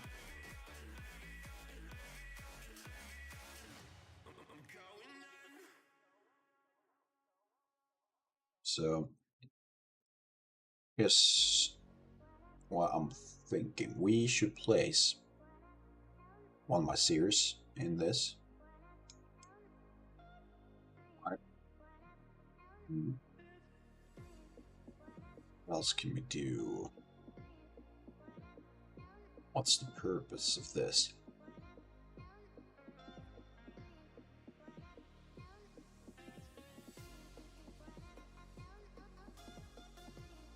Should we just try the atmosphere? See how it feels? See if we can get some inspiration from that.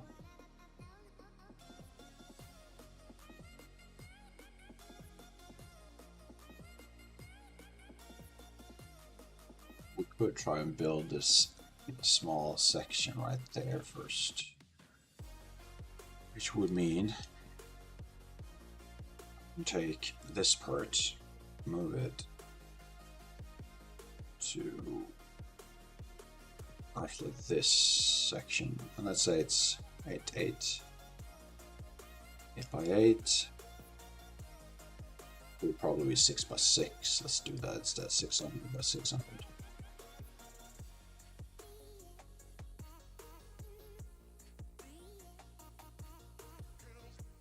Yeah, let's do that, and we're going to move you to this section. And is it? Nope, it's not that one. Actually, let's just do this, this. Now, let's make you.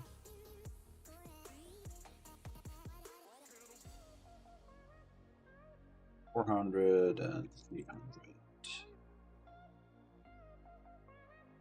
Roughly in place.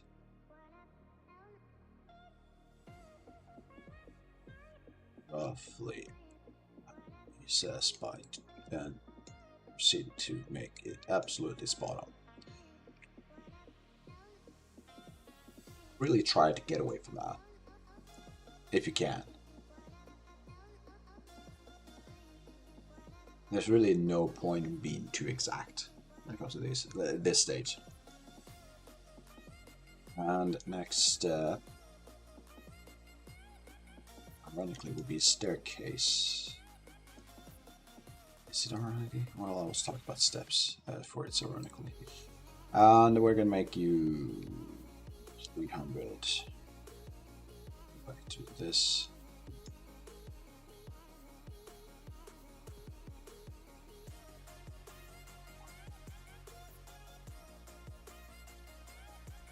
It's fine.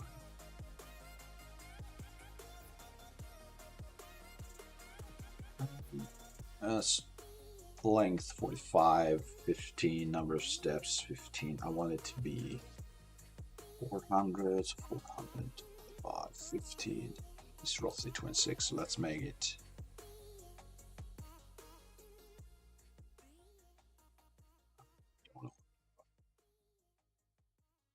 Yeah, exactly, it shouldn't be 400 divided by 15. It needs to be 400 divided by 45. What's happening? So let's say 10. I say it. And I'm going to keep it like that. And my next will be another step.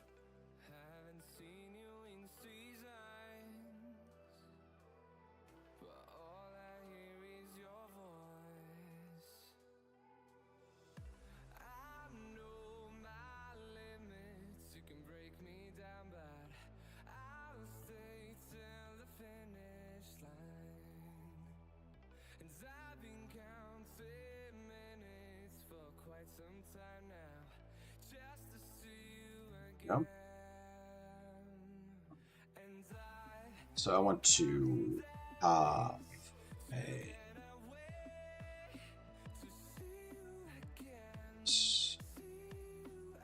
what could it be? It's 3 by 300, right? Should be.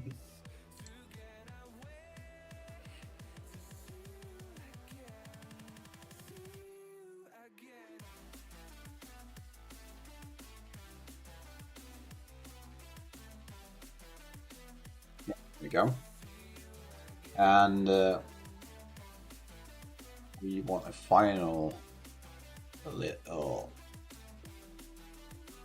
piece, roughly there, yeah.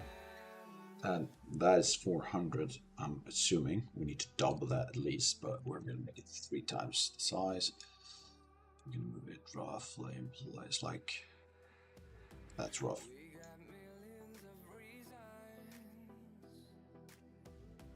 Okay. That would make all these sections, right? We have this section with the staircase, with this, going to that part. I don't have this, but I think that's fine. It could be interesting though to have this section right here as some kind of, I don't know, like an objective part, like something of interest should be in that section. I don't know, let's ignore it for now.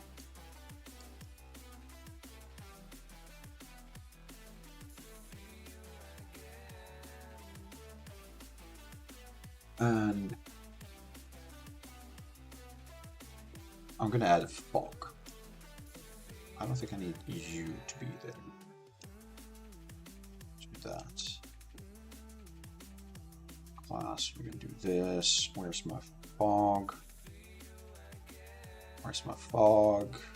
There you are. Viewing of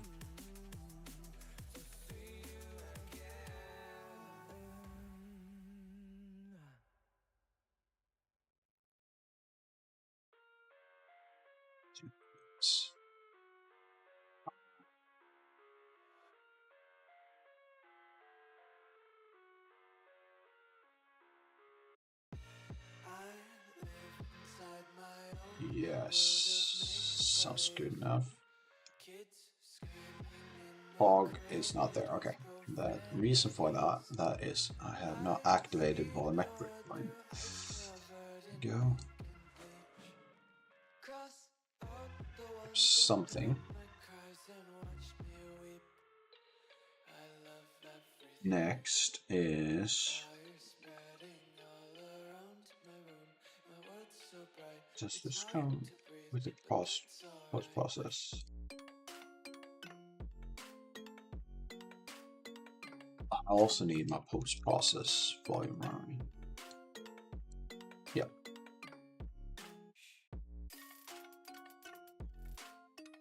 That's this. There we go.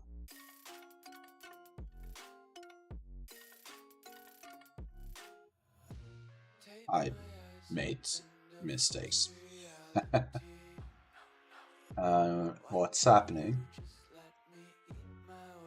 What's happening? Alright. I think it's my light source. Yeah. Let's go and just kill it. Should I kill it completely?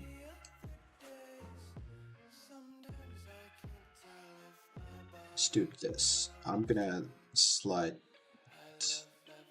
just so that I see what I'm doing in the editor. However, I am. Excuse me. Do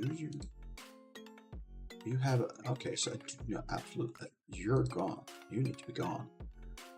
Sky cube. No, I need to do this. I want to do this. I can probably also do this. I don't need you then. Now it's more atmospheric, isn't it?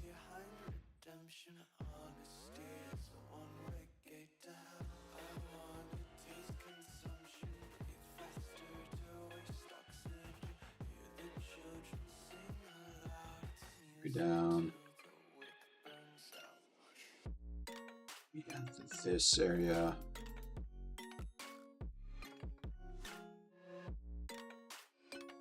I think what we need We need a bit more fog, I think.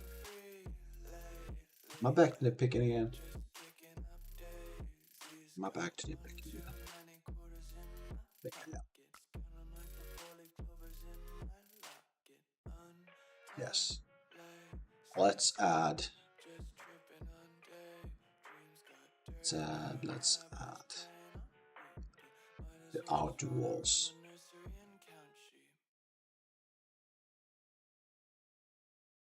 Which would mean what?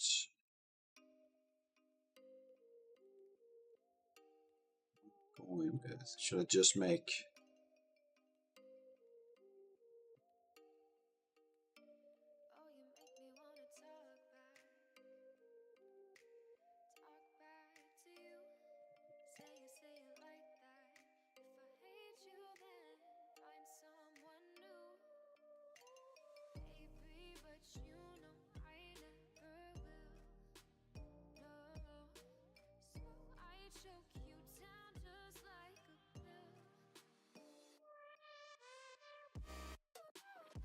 Let's go to 4800. That's not enough. 56, 64. That's enough for the edge. Like this.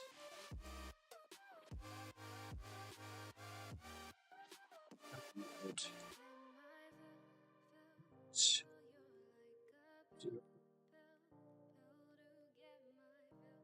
200.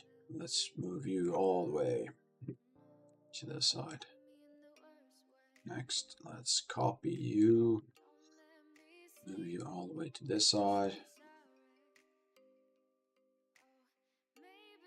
Yeah. We'll add another 200.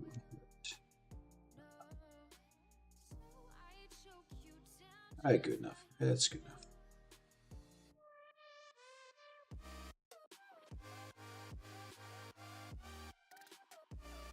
And we need to make sure you are tall enough. And I'm gonna go not nuts, but I'm gonna do quite the height on you.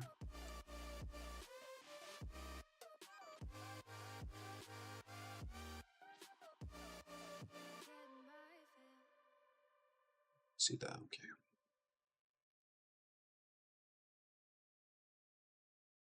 We are.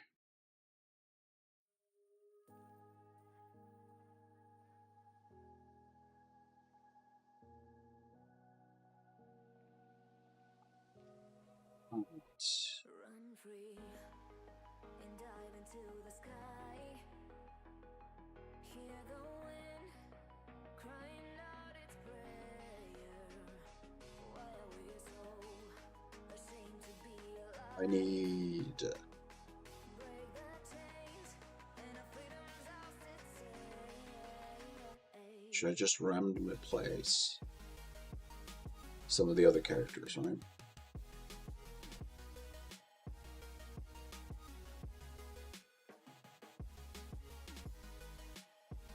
No.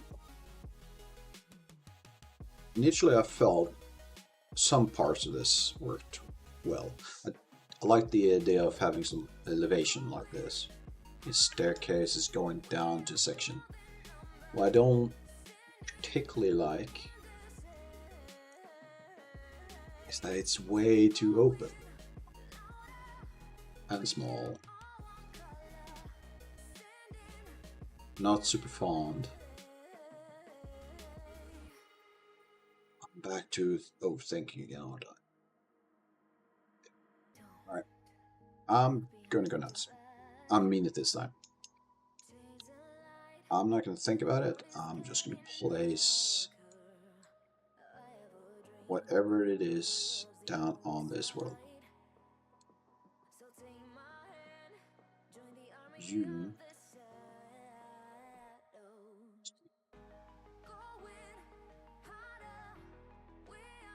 That. I need to go back. Need to look at this. I think I can do this.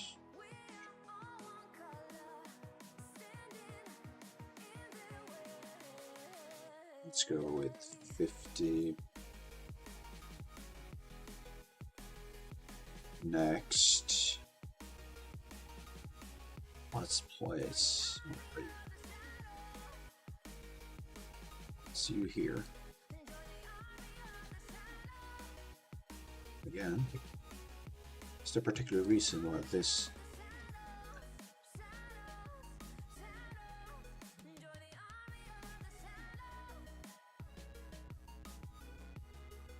Let's go with 3 and see what happens. I'm gonna go and play from here.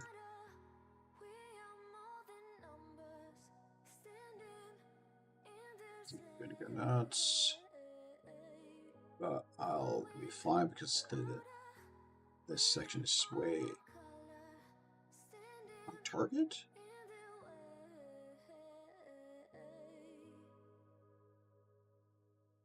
Wait, why am I target at that stage?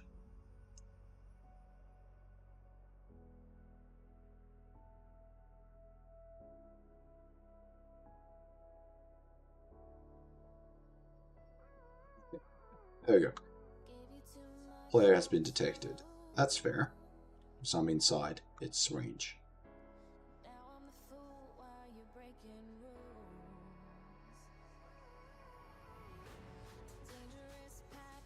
There we go. But you're not red. You're supposed to be red at that stage. I need to fine tune that. Which means, though, let's try that from this section. Crashed.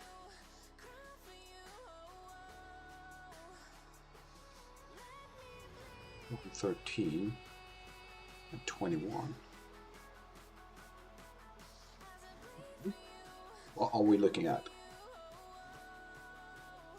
Character was not found. And the shroud.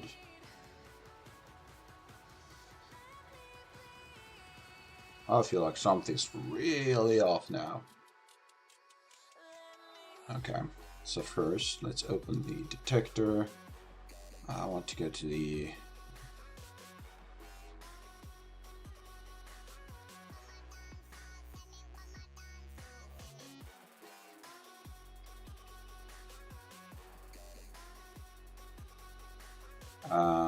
God, I'm my head right now. Sorry, we are at the. There we go. I'm going to check this. I'm looking at the time. This might be the last thing I do today, and we're also going to look at Shroud. Where are you? The Shroud. Where's Shroud? Should looked. Oh god dang it. 113, I think. Character. You. 21.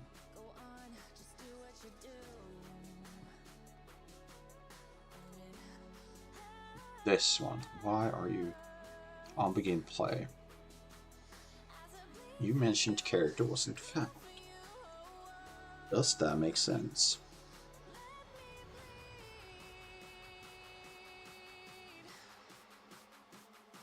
My mind doesn't make sense. Let's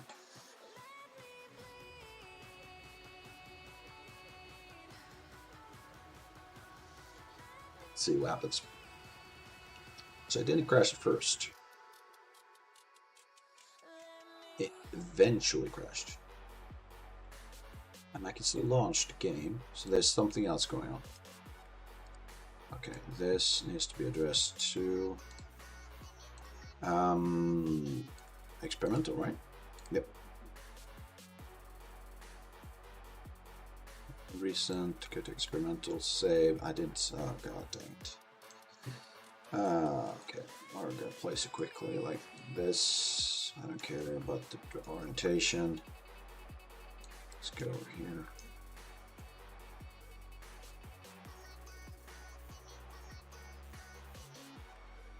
And what if I do this? Am I getting errors? No. Even have fog. You're gonna do that. You can do this. Player is now target. I exit the area, fair enough, but I'm target right now. So now there's a timer going. I've set that to ridiculous high levels. So it's more or less impossible to outrun the eye as opposed to target to run out. However, if I go to this thing, I'm no longer the target, but it's way too big.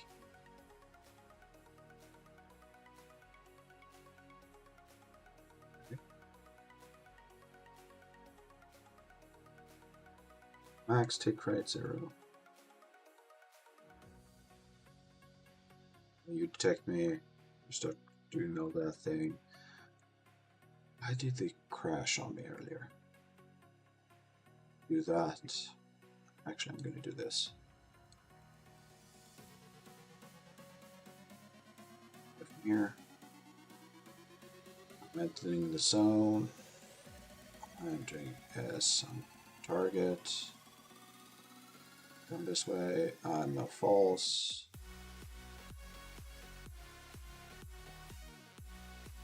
True. Doesn't seem to repeat whatever it was. It's not there anymore. Alright. Let's get back to where we were. I'm just going to throw it in the fog again. That's good enough.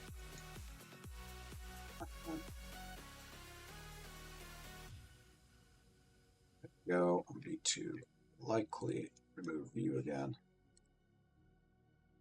Go up there. You're going to need to go to you. We need to do 2. This. We're going to add a post process. Let's add you to the center. Are you bound to anything? Show. I need you to be bound. Yes. I'm bound.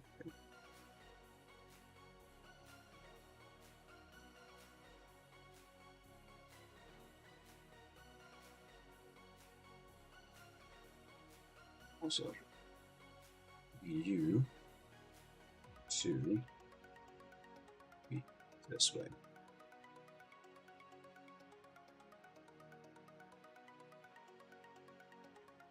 The scattering is off.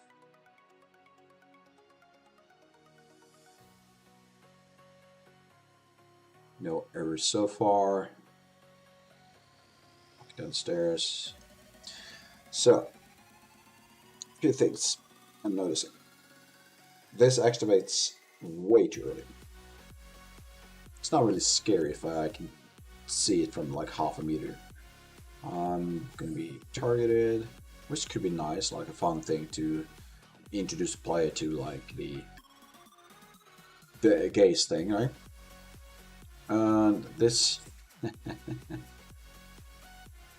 this is kind of fun. How close do I need to be? I didn't notice. Alright.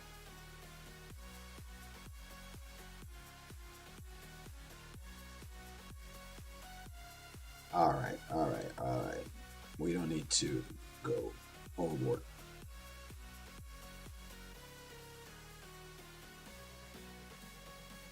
In the shape or form. Do this. Next will be this. It's way too wide. Sphere radius, I think I can just do this. Which now means that 4 meters from this thing.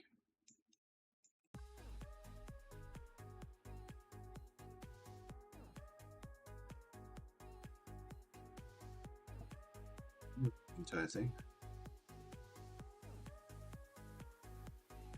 So, to this instead. That's kind of nice effect, isn't it? Like tell the player, hey, look at me over here. And then again, do you even know what it does as a player? View. I'm gonna go. There we go.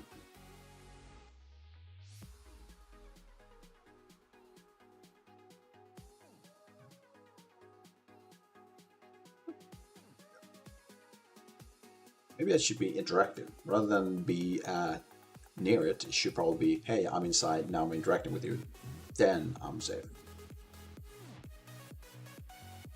Either way. Either way, I need to. So, have I learned something about this? I'm gonna say very little. Hey man. Hey, well, I'm making a horror game in Unreal.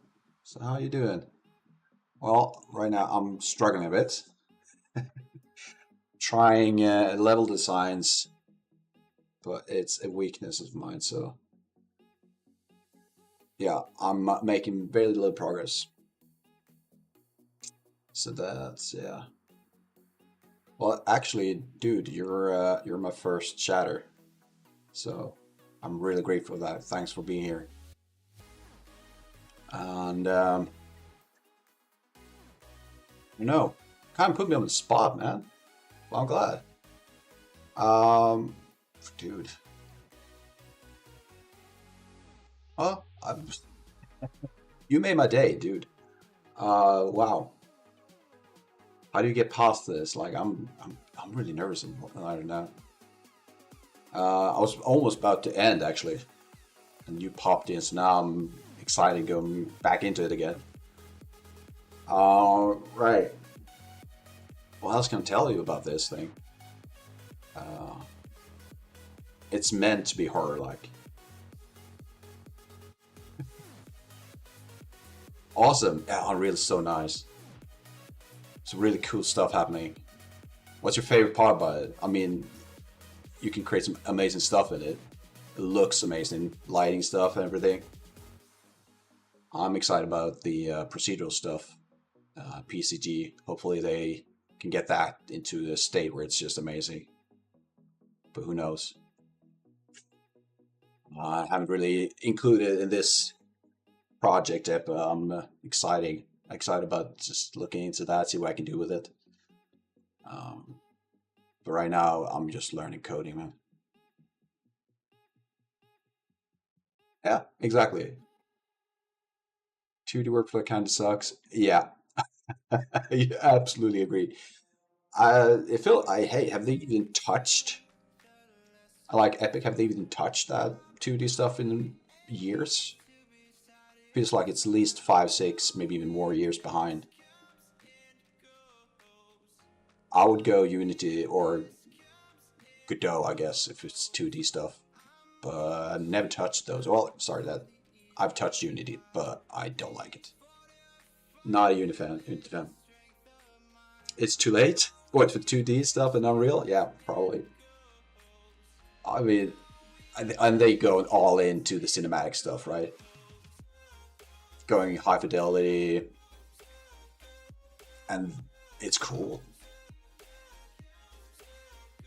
Yeah, like the Unreal interface, and yeah, yeah.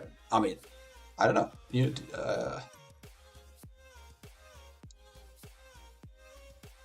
I've been working on Unreal since I think. Wait, what? When did I try Unreal for the first time? I think it's like 2015. Try and get into school, failed for a few years. That was fun. Been rejected 3 or 4 times, but then eventually I got into it, and now I'm here. Do my own stuff after years in the industry. So are you making games, Serial? Yeah. Like if you look at my like my progress, it's been, I think 2010 was when I got into 3D. Start with my going to school, realizing that academics and 3D making, just artist stuff, is not really my thing. Oh, that's so awesome. Atmospheric platform, what is that? I mean, atmospheric, I guess I get that part, but how do you include that into a platformer? That's a really cool idea. Like you're going for a lot of lighting stuff, or just like in general, like, is it a creepy feeling? Is it a feeling of wonder? What are you going for, man? It's a really cool idea.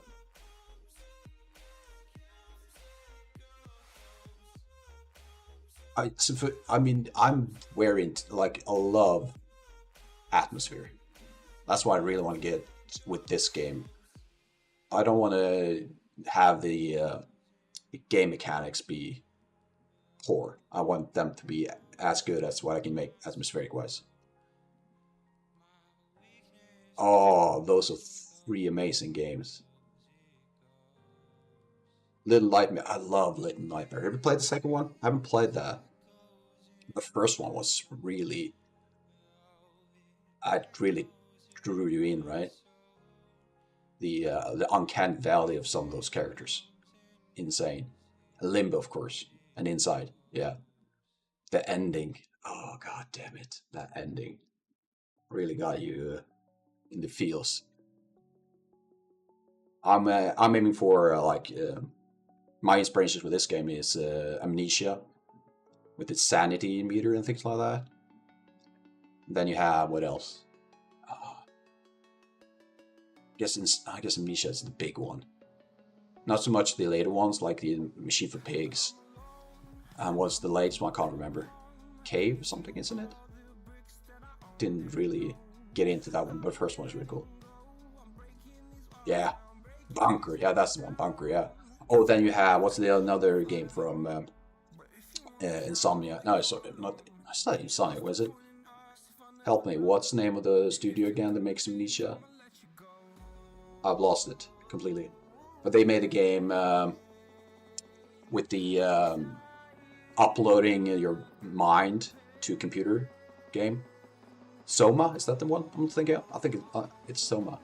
Yeah, there you go, Soma. Oh, so that game really got you, messed me up completely. But I love it, like the atmosphere, the character developments, everything. Yeah, yeah. I mean, and it's more relevant today, isn't it? With everything that's going on, it feels even more like, yeah, maybe we should be aware of this, well, what's going on. But yeah, it's fun. I like those types of games. Keeps you on your toes, questioning things. I don't think I ever going to be at that part, but it will be fun. If I can reach some level of that, giving people just a tiny bit of that, what do you call it, thought-provoking stuff or atmosphere, that would be fun. So you're also in Unreal, I guess, now? With your platform stuff? And how long are you, like, how far into the project are you? Do you have a name for it yet, or you anything to play or test?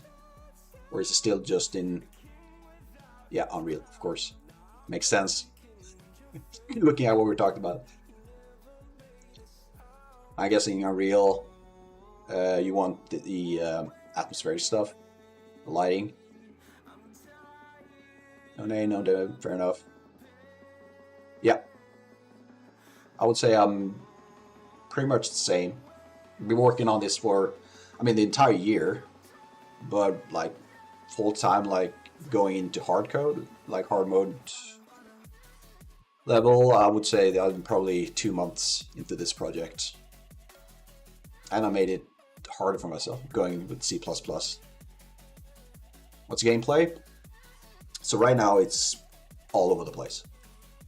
What I want to do eventually is go for the, if you think about the Amnesia stuff, where you're like in the dark, you lose sanity and things like that. I want to go harder into that and have like visions, illusions happen when you're insane, right? We could just quickly, let's just do this. I can show you like a very rough version of it. This level. So, and keep in mind, like, we're not even talking alpha here, we're talking like the roughest of rough. And what I'm aiming for right now is this darkness where you don't want to see too much. You want to be really hard for the player to notice where the, I'd say, the dangers are. And then you have that big thing in the sky. That's what you want to watch out from. That's what's going to kill your sand level. And then you have these type of I call them seers. That's a bad name, but they are kind of communicating with that big eye in the sky. And if you get too close, you're all of a sudden in this level of, is it hunting me now? Yeah, so it's coming after. So I want to refine that relationship between these two, and you can see it's now decreasing my sanity. And I don't know, I'm still working out the kinks, but it's been fun with the C++ stuff, improve myself with as a programmer.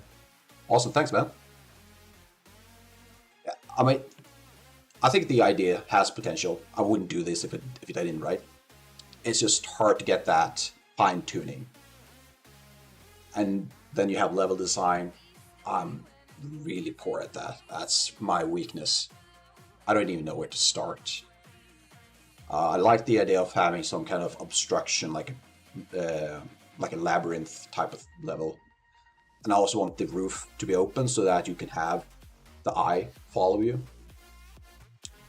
And I got inspiration from, I saw this video where a guy was working with the lathe, mechanical stuff, like, and I thought having this mechanical big, what do you call it? I didn't even know. I had no name for this thing. Where these beams move with the eye, and hopefully in the end, I want to aim for like some kind of mechanical structure, like if there's some big robot up in the roof, hunting you, looking for you, decreasing sanity, everything like that.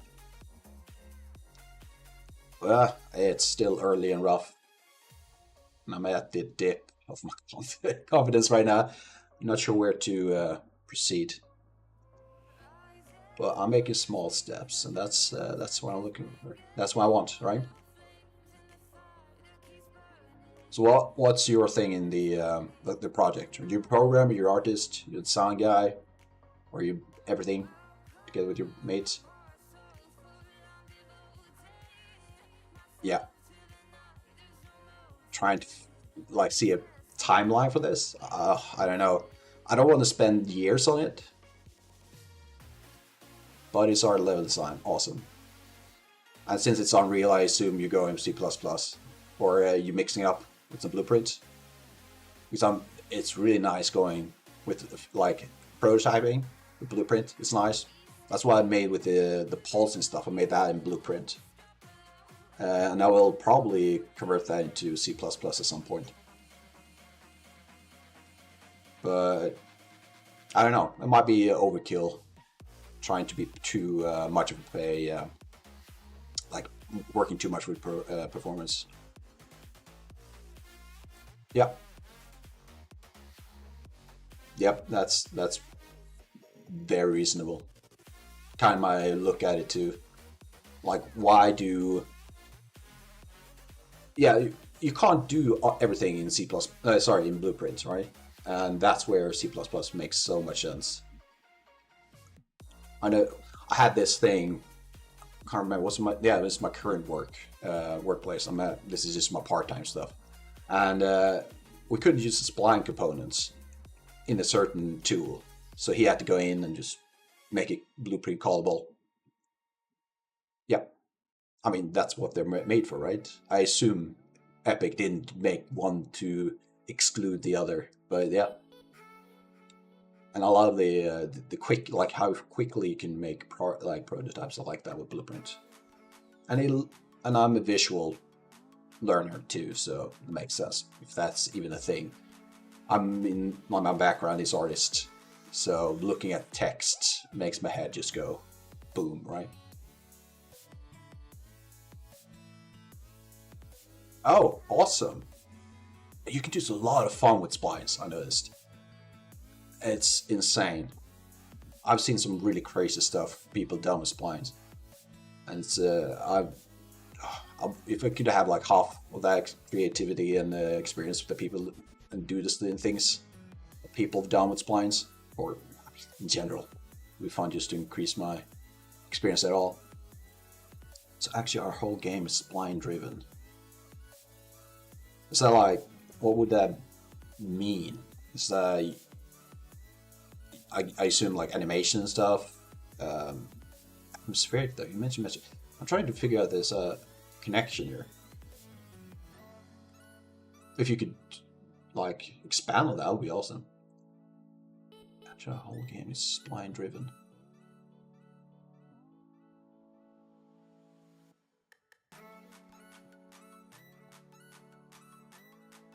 Okay. Alright. That sounds like a very efficient way of working. And you can just tweak that like with the data sets or something.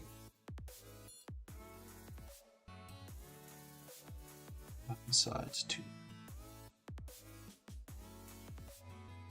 Oh, okay. That's a cool way of working. I'm really curious about your stuff, man. Sounds like you're working on some really cool project. A really cool project. So if whenever you have something, I'd love to see it. Even if it's just concept or like a prototype video, I'd love to see it. Okay.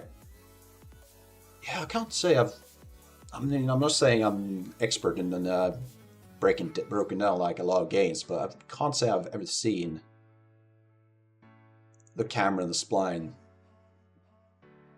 relationship before, like that's driven by splines. I've never seen that before. I can imagine that you will get some really creative, like, flows. Awesome.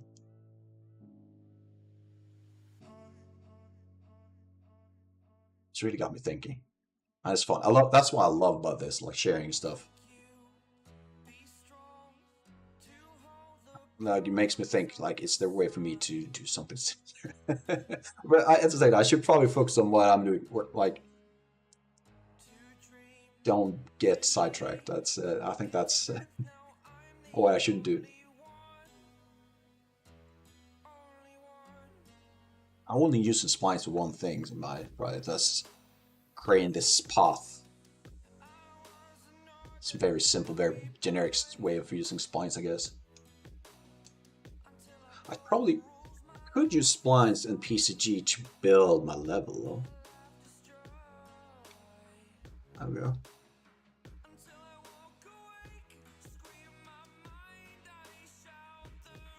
Alright. Right, that's interesting. That's really interesting. Keep sequence of places. Alright. Hey man, it's the way you explain your product. I think it sounds like you have an amazing thing going on.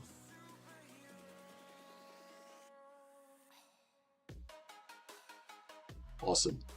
There you go. Alright. Yeah. I tried interpolation in my product. I have some issues with that, mostly from a visual standpoint. I like how it moves. It's smooth and it goes well, but do you also have, I wouldn't call it an issue, but an effect where when it gets closer to the final destination, it slows down and it just keeps slowing down until it reaches the point. And it just the last few centimeters or meters is just like tediously slow. I don't know how to affect that. Probably could use a curve, but then again, I'm not super into how that works, or with C++, I think about that. I had to, the small sphere, I didn't use, well, I used interp at first, but then I moved away, and now I'm just doing a regular calculation between like distance and time thing. Makes it less interesting in the movement wise, but I can kind of predict more, a lot better where it's going. But yeah, interp. Where was an escrow? So yeah, exactly. But it's just, I mean, that's a good animation thing, right? The what do you call it, the step in or something like that. I can't remember, the slow fade in. Ease node, yeah. Custom. Okay. I should look into the ease node. I think I saw it a few times when I was looking around. I never actually tried it. Maybe I should use that. Well, I did have a weird... It's not a bug, but... So I'm also using interpolation on the rotation of the eye. I'm going to call it the eye, that's what I call it. And when it's on top of the player and it starts getting really close to the player, it went nuts. It actually happened earlier in this stream. You saw the eye was just going all over the place. It was kind of fun, but also a bit downhearted. Like, I feel like shit. I thought this worked, and it didn't. I always find those extreme cases where things just don't work for you. I'm like, God damn it. And here I thought I was doing like a coding genius stuff. Apparently not. So we'll see. I'll probably, for the sake of my sanity, move away from interp for a while. But the ease node, yeah. And that is blueprint. Probably easier to do some prototyping with blueprints to learn how it works. True. Do some kind of switch and transition between, have it based on distance, yeah. Yeah, I was considering doing that instead. Not maybe, I was thinking of moving away from interpolate completely, but when you say, maybe put it that way, I could probably just do that. I also do limit the rotation. I clamp it, which might be the way to do it, or an insane beginner mistake. But I didn't want it to, when the eye is really far away, I didn't want it to all of a sudden just rotate towards the player. Like, hey, I can see you now. I want it to be clamped down to a limit, so it doesn't look all over the place. I want it to look downwards and slightly to the side. But yeah, going with the distance thing, that could be a good choice, yeah.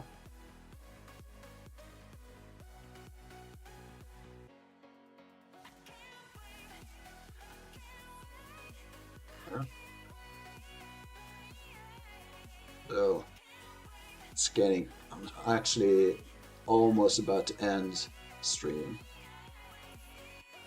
But amazing. That was a lot of fun, man. Talking. Do you stream, by the way, or are you just joining people in chat? Either way is awesome.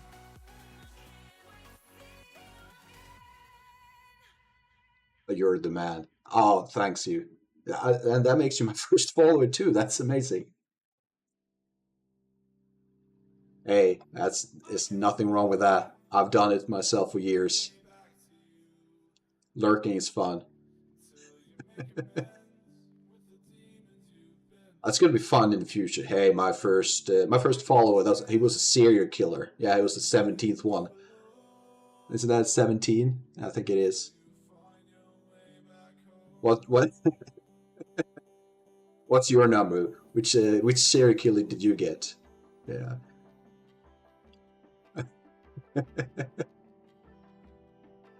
What was that? No, I'm not British. No, I'm a Swede. Scandinavian man.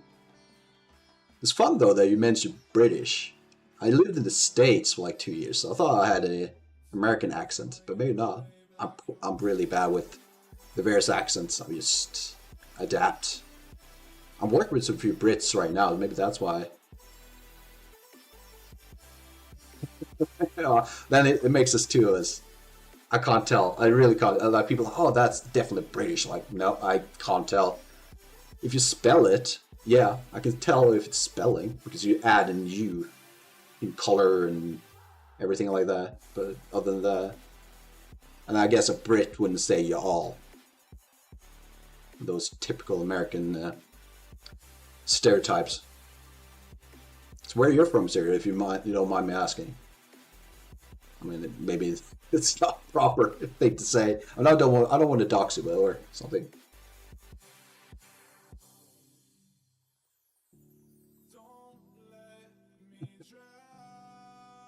I don't know about accents, man. That's I guess that's another thing. Oh, you're a Seattle man, okay, or person. I don't know. Seattle. I used to live in St. Louis. Isn't wait? That's not. How far is that from Seattle? You've been to Scandinavia, but not Sweden. All right. Have you been to Norway then, or is it Denmark? Really far. Okay. Iceland. Oh, cool. I hope you didn't go when they had those lava. Well, lava. Come on, volcano eruptions. Iceland. Why go to Iceland though? I mean, it looks amazing. I've never been myself. I don't know much about the place. I know that they're decent at soccer, or football as it's actually called. But hey, yeah, and also yeah, Seattle. Yeah.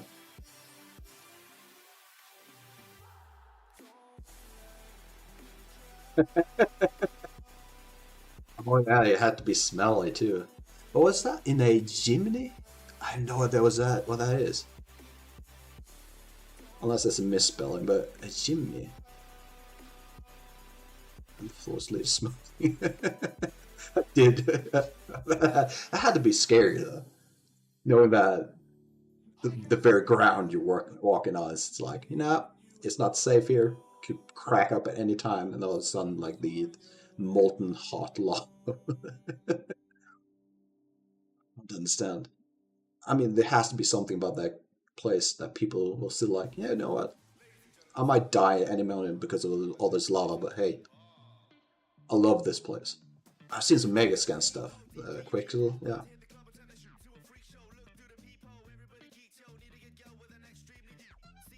I need to look that up then. What is this? What is?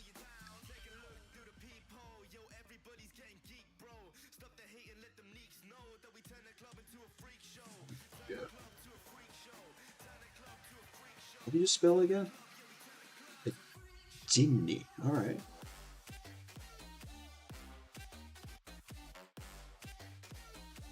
Oh, one of these. I think I've seen these before.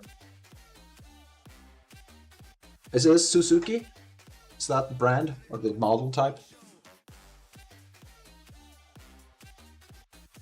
Yeah, that looks. All right. Yeah, that looks like it would be absolutely perfect for a place like Iceland. I assume it went like some off-road stuff, lava, I think not lava, rocks and things like that. Did also some gravel. Yeah, makes sense. Never driven one myself. Been in like a four-wheel car, of course, not four-wheel drive driven car.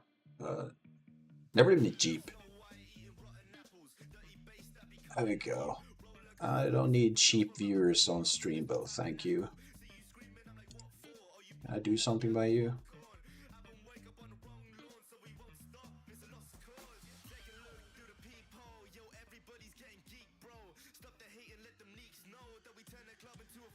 What's going on?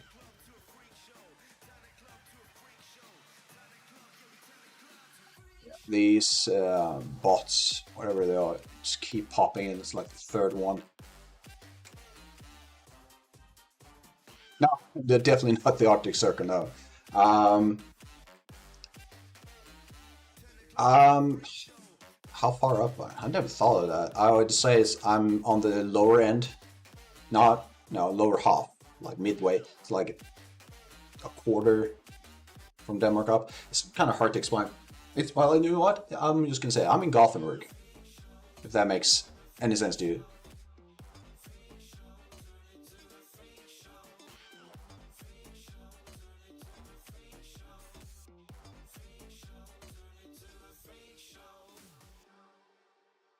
And I'm struggling a bit. I'm really new to everything about this streaming thing.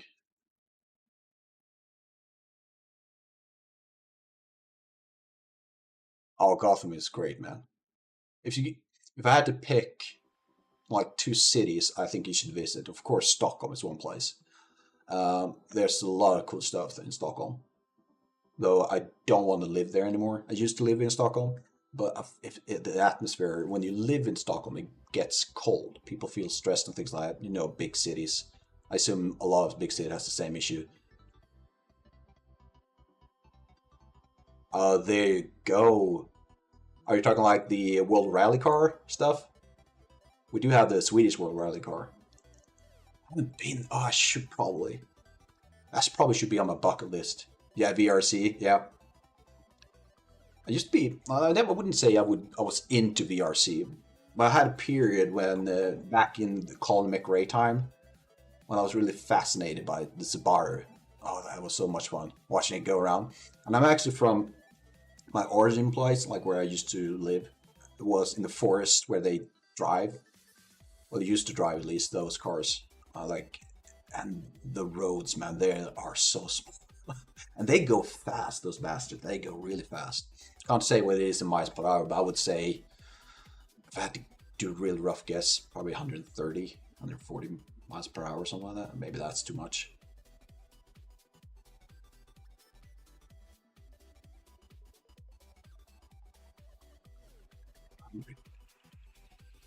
I'm not working on. Oh, okay, okay. My head just couldn't read right. If I'm working on. Oh, is that wasn't it Colin McRae that had that brand Dirt? It's not his game. Am I really? There used to be a game called Colin McRae, right? And then they renamed it to Dirt. That was a fun game. I haven't played it in years. I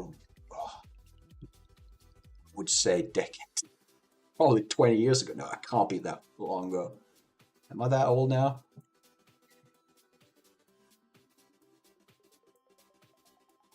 Oh, all right. Yeah, a usual path of game. No, really? It's typical EA. Haven't heard much from EA, like their poor practice in a while. Other games studios have done some stupid things in recent times, but EA used to be the big villain. They did the same for Ghost. The studio made, or at least had a responsibility for what's the name of that game though? Need for Speed, right? Yep, them and Ubisoft, them and Ubisoft. And now you got some Nintendo stuff going on too. I wouldn't say they're villains, but greedy. That's what they are. I don't like what they are doing with the Switch 2. I was really happy. I was really like, yeah, I'm gonna buy the Switch 2. I definitely am. Then they did a few things. Like, nope, not interested anymore. And the price, god dang it, price. And then that you don't own your own console. I don't like that. Why would they do that? It makes no sense. And Ubisoft are now they're owned by Take Two, right? Yeah, it's wild. I mean, it's not like it's something new. Everything in this, you only rent your game. It's a license to play the game. I mean, I think Steam has the same thing, right? But they are more open with it. Like, but blocking or bricking is that the name of it? The console? I pay. I'm not going to pay like hundreds of dollars for you to potentially stop me from playing. That's my console. I want to keep it. But hey, we're going in directions I don't like with the game industry. Some I do like. I mean, some indie stuff is happening. It's really fun. I like what's happening with Expedition 33, right? What's the name of it? I like that. Yeah, so much greed, so many things. Part of it, a small part, but hey, I'll take it. And I guess everyone, like you two, and we got Steam stuff, or sorry, Twitch stuff, people making games. That's where we need to be. That's the base, that's the spine of everything. Like all of these big companies, I don't think. I mean, they need to be. We need some of them. Tim Sweeney. Oh man, he's doing some stuff. I like. I like. I like he took like the fight to Apple, something like that. That is true.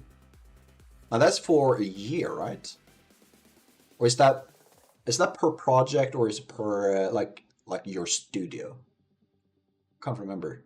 It's been a while since I read that part. I mean, and that's a lot of money.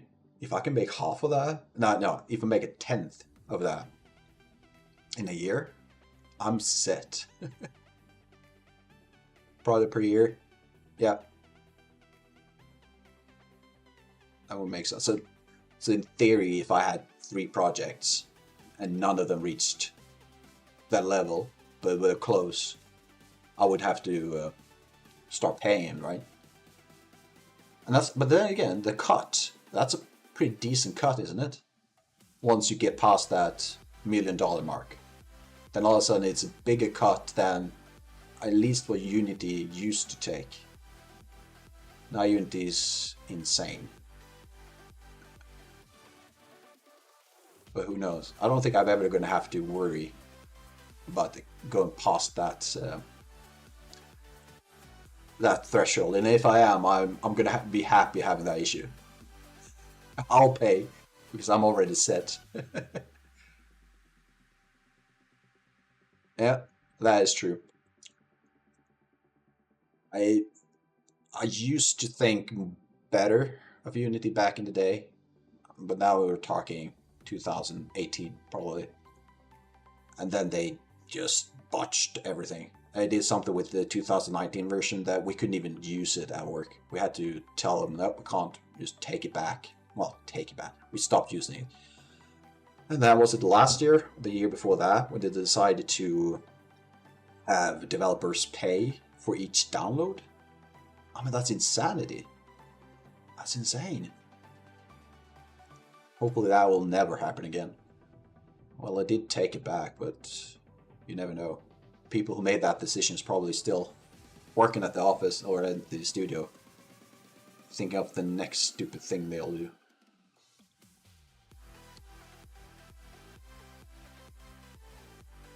Well, I don't have to worry about those things. Not yet, at least. I need to get my game mechanic working. That's my jam right now. Hopefully get this Twitch channel going. Same, yeah, same. Yeah. So far, I think for me right now it's either Unreal, well, definitely Unreal. That's a big one. But Godot, I'm curious. I haven't looked into it yet, but I have one of my brothers really is a big Godot fan. Talks a lot of, well, praises it a lot for. I mean, he's a big open source man, so he likes that. Not really a big corporation guy. Well, neither am I really, but I'm willing to accept what Epic is doing. It's a lot of cool stuff.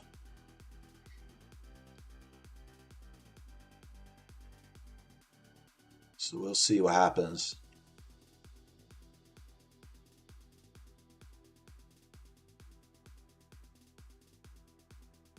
Oh, really? I think I heard something about that from Unity 2. He was one of those big names, or big. Road to Vostok. Yeah, I think I've heard this. I think his name, or at least the project or his story, was on a few social media sites during that big Unity thing, when they were trying to make the biggest idiots of themselves. And I think I've read that he like, you know what, this is just the big thing. I'm just gonna jump right away and never look back. And that makes sense. And there are a few other, I would say, a few streamers I've seen, a few game projects, none come to mind right now, but I've seen them working with Godot. And they Yeah, he was early enough to switch. Yeah. I, I feel for some of the projects, like old stuff, old Unity stuff, because that's also one of the big things, right? They wanted to have projects that's been on, that's used Unity for like 5, maybe even 10 years, to start paying for downloads. That's insane. It makes no sense whatsoever. So yeah, I'm glad they took it back, but the damage is done. No one wants to use, well, no one, that's harsh, but it's a lot of people left Unity after that. It's good for him though, yeah. Haven't heard anything about the project, but I assume that he's doing well with his new, and then just jumping to another platform engine isn't easy either. And yeah, it definitely tanked, yeah. Oh god. Yeah, and tanking shares, that's stressful. That hit me hard this year when I was looking at my stonks going down. Oh god damn it. God damn it. Oh. But it's fine now, but hey, looking at your early retirement just vanishing before your eyes was harsh. A harsh wake-up call, but it is what it is. And with time, I'll be back on my feet again. Well, I'll make it sound like I'm actually in a dire strait. I'm not. I just lost some profit. That's it. Had a good year last year, so it's just more or less like one amazing year followed by a less good year. The working is. I like the way you're thinking. I wouldn't say it's a secure way of going forward, but hey, if it would happen, I would be the happiest man alive. Like, if I could get a wish, it would be to be able to retire on making games. Like, make a few games, make a few, just a little bit. I don't need much, just enough that I feel secure once I'm retired. And if it could be on a few game sales, oh, that would be amazing. That would be really amazing. And is that the goal of you and your friend too? Like, are we talking like a pastime project, or you want to make it into something proper? Well, proper is the wrong one, but something real. I think having a game studio would be stressful, but at the same time, I think it would be amazing. Don't have to worry about anyone else telling you whether or not you have a job the next week. That would be the worst. I experienced that with my previous place. There you go. Awesome. Yeah. So my part of this one is going to be free. I'm just going to release its learning process, but I do want to start creating a community, a place where I can start sharing these things and help others. I mean, just to kind of bump each other up and start selling, just making sure we can live off of this thing, doing what we love. That would be amazing. Because I don't want to be back where I was like 2 years ago, where my previous employee decided, you know what, AI is a good thing, so get going. Oh, thank you. Yeah. Grants, that's a way. Probably one of the most reliable ways, actually. I'm also thinking Patreon stuff. Because realistically, Twitch will likely not be my safest income, even if I'm successful. Something like Patreon, something like, I mean, I guess even if we reach that level, sponsorship, but one step at a time. That's way in the future, if it ever gonna happen. I haven't really thought of grants though. That's a good point. I mean, I assume we do have grants here in Sweden, but I haven't looked at it. Is Seattle a good place for game development? Seattle, I need to. Epic, true. Though it would also be competitive as hell. Is it? Awesome. Help me refresh like my geometry classes. I mean, we do give Americans riff on not knowing Europe, but I can't say I know America or the US that well either. Is that the West Coast? Seattle?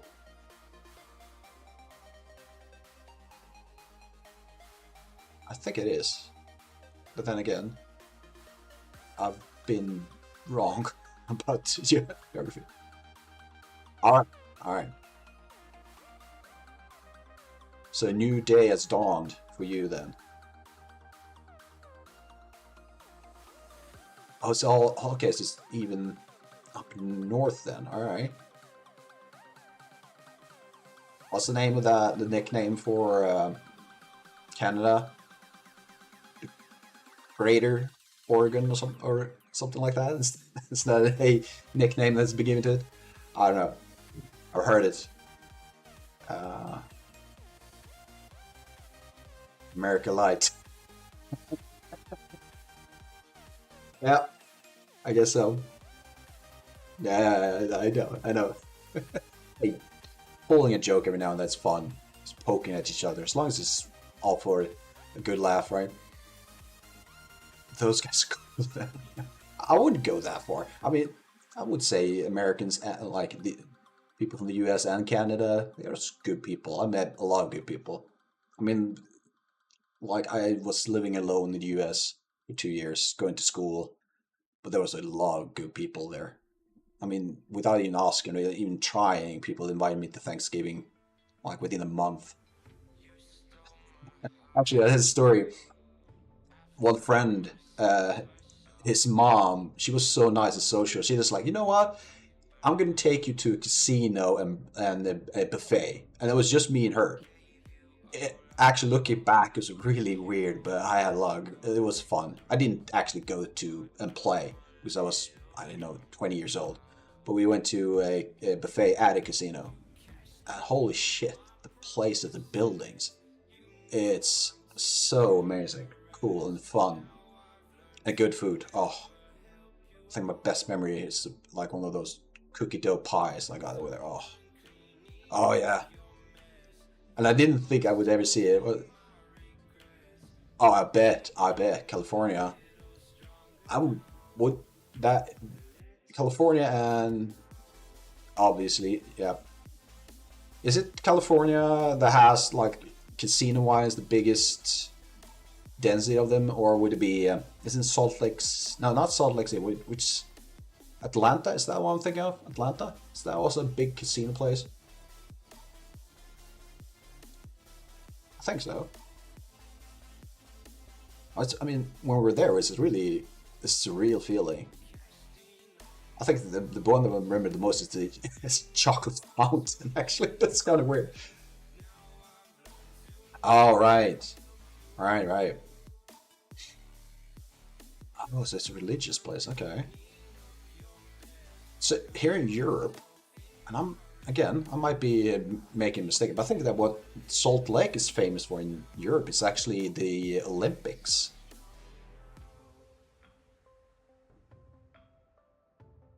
Oh, there you go.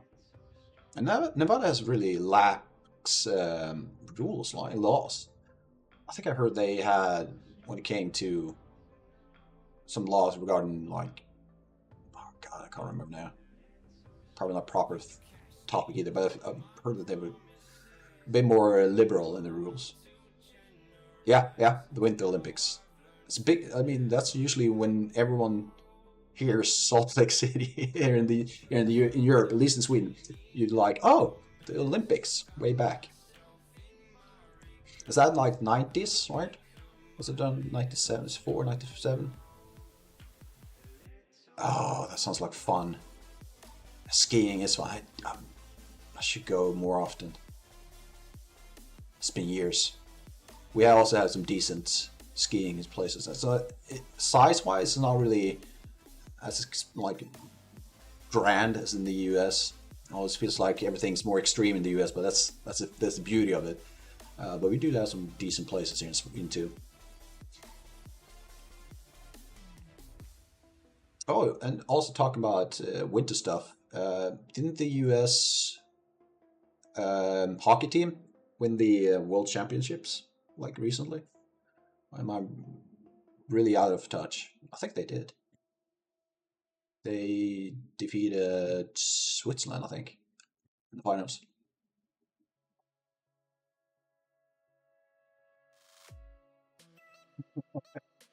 I mean, I tell myself that multiple times each year. I never do. Um, I just, I'm more of those like, hey, if Sweden does well, I'm gonna watch. But actually, Sweden did do quite well, but they lost to who did they lose to again? That was one of those. Why did you lose to that team? It should have been Switzerland, I guess, because we played against Denmark. That was a lot of fun. Denmark beat a big player and got to the semifinals. That was insane. I think they went to the semifinals. Wow. Hockey's all fun. It is one of my favorite sports to watch live. Uh, so, but follow it when it comes to like the Swedish Hockey League and the NHL. It's just not really my thing. But Olympics, that's fun because that's just every 4 years when it comes to at least the winter part. Oh yeah, Seattle. What's the? I assume it's an NHL team, right? I haven't followed NHL in years. Is it like the Kraken? Kraken. That's.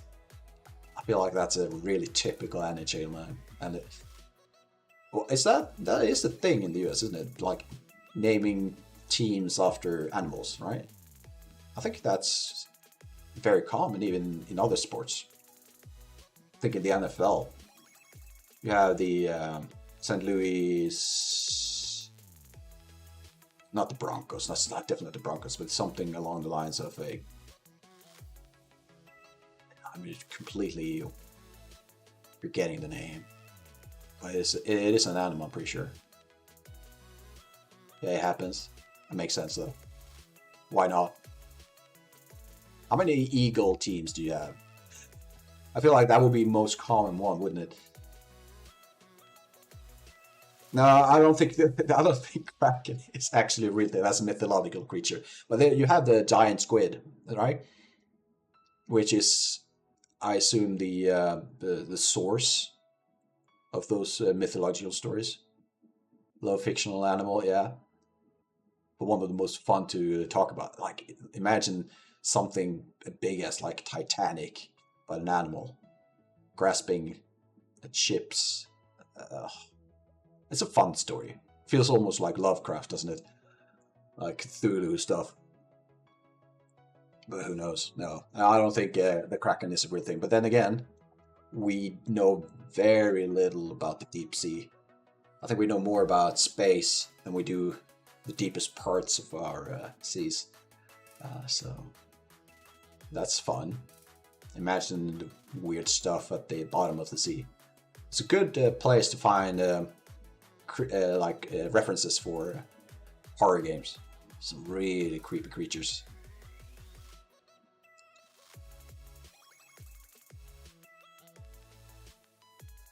Um,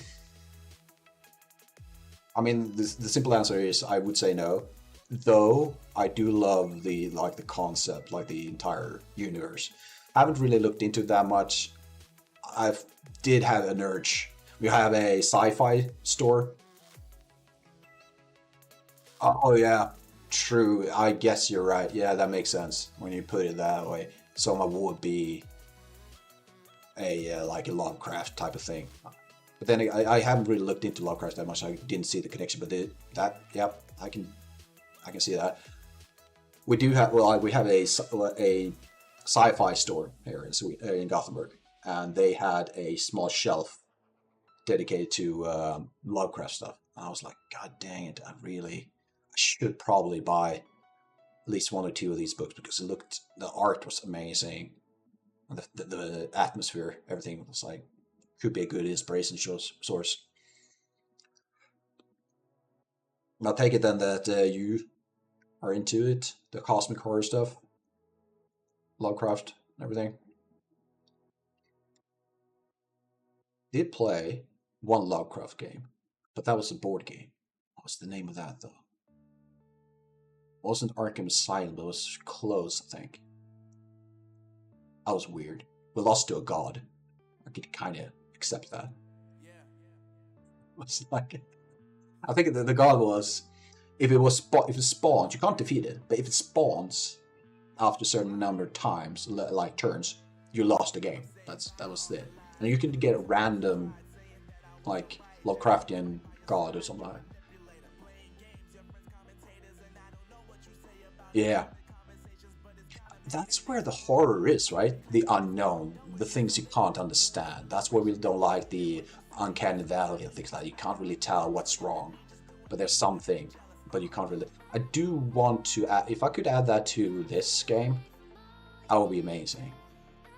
I did have initially the thought, well, what I had was the idea of walking in this cave instead of what I'm doing right now. And I wanted that feeling, the feeling of, I don't know what's around the corner.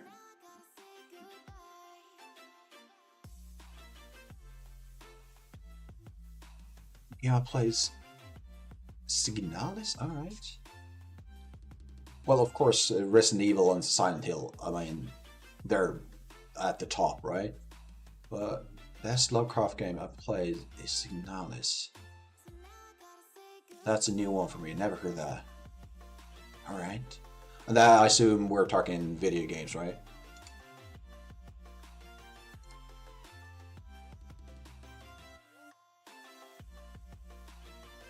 Yeah, right. I need to look this up soon. Signalis. Oh, what is this?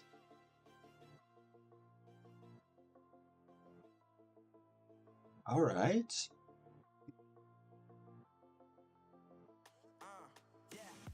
Okay. This looks amazing.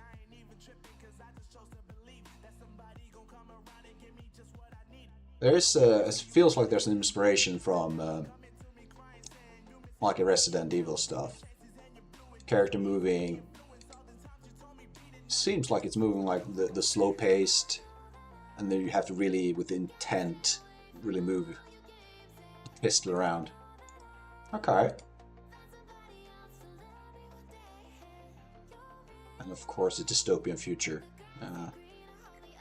That looks cool. I should look into this. That's a great tip. Thanks. Awesome. So, look at the time though. Holy shit. There we go.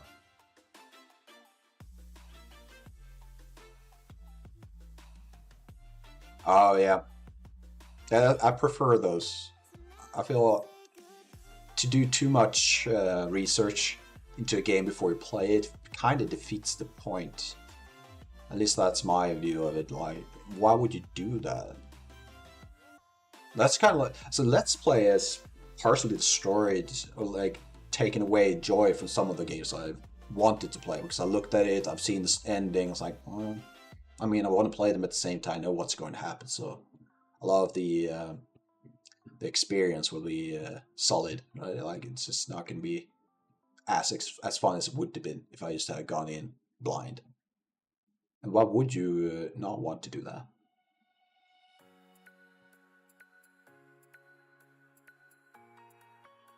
Why wouldn't you want to experience what the developers wanted you to just like to see? Umbra. I feel like I should have. Nothing comes to mind now, right? Haven't I played the old number games? I mean, they should be a part of my list. What's the name? Alright, you have Overture. Oh, right.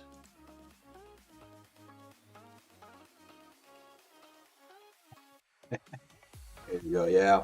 I think, so, me getting into horror stuff, it's, I would say recent, but it's, compared to the Penumbra games, it's definitely more recent for me. Amnesia kind of kick-started it. I never played Amnesia. I watched a Let's Play, But then that seed of, hey, there's something about horror games, kind of took its place in my head, and like, yeah, horror games. I love like, so it is a bit of a paradox. I'm not really into playing horror games, but I love horror games. Does that make sense? I think it's the idea of creating something that brings out that feeling, the expression people get when they play it. I don't think most other games do that. If none, I would think no one does the way the proper horror game does. It's a different beast, and I like that. So that's why I really want to try and accomplish with this one. And then you have my second game. It is like way off from this. It's not even horror. It's like weird comedic stuff, and like, we'll see if I ever get to that point, but we'll see. Well, you make it sound like you played, at least back with the Penumbra and these games, so you played them, you experienced them, gone through it all.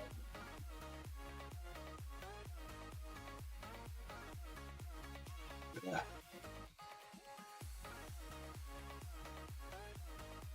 There we go. I couldn't tell. But is that all right? So as a follow up then, I have a follow up question. So going back, like, would you say the heyday of horror games is it in the late '90s, early 2000s, or would you say that it's still kicking, going strong? Because I personally can't point to any specific horror game today that I would say is on the same level, at least personally. I mean, you do have the Dead Space, but that's still, Dead Space stuff is quite old. And I would say remakes doesn't really count.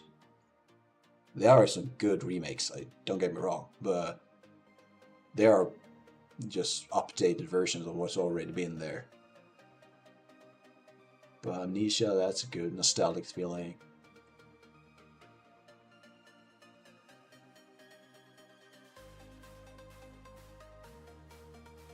Yep.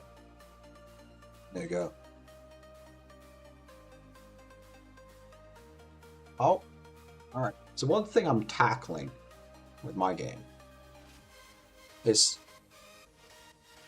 and this might just be me, and since I'm the developer, right? Farm of the Dark World now. Alright. That's another thing I need to look into. But how do you get past the fact that you're playing a game? What makes you immersed? Because, right?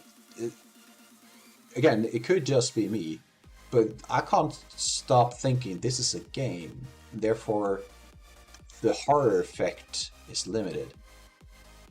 It needs to be the sound, right? Or that combined with visuals. Because if you just move around with the mouse and keyboard, you will know that you're in the game. So there needs to be something else that brings you into that world.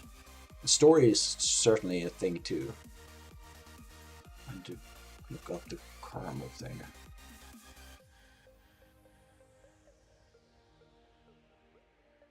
Yeah, exactly. Not revealing the terror, right? Because as soon as you do that, it might be scary the first time or so, but people will get used to it. Sound plus dread, like not knowing what could actually harm you in the game. Well, I need to spend more time on sound. I think it is what you're saying. Sound's probably the biggest factor that really draws you into the terror. Yeah, exactly. Yeah. I think I heard, I think it was a Let's Player that brought me into that idea a few years back. He said that he loved the game. I think it was actually playing Amnesia. He loved it. And he still loved the game afterwards. But once he saw the enemy, once he had a face, so to say, once the enemy had the face, he like, yeah, it's not scary anymore. Or at least less scary. So yeah, that makes sense. And that I wanted to really push that in my game, but I think I've gone away from it because you have my eye, right? That eye is there, and you know what it is. Previously, I just wanted it to be like this weird stuff. The more insane you get, the more horrifying things will become, and you don't know what it is. But that would be amazing if I could get like something like that.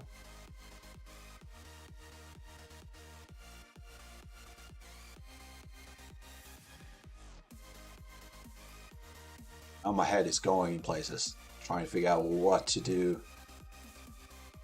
Because the sound sounds like what my main focus point should be, at least maybe next month. So, I mean, options are cool. I it's deciding on one of them.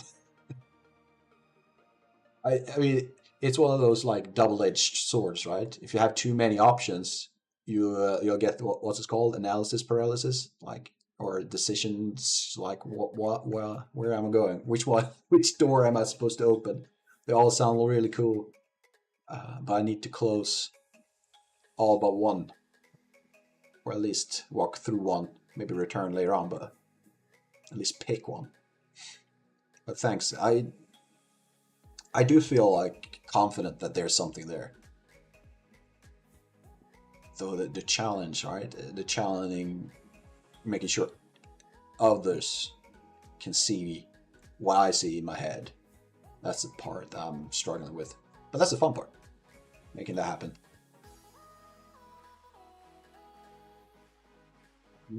I can. You probably feel a similar challenge with your game, right? You have a co-developer too. That could be fun to talk things out.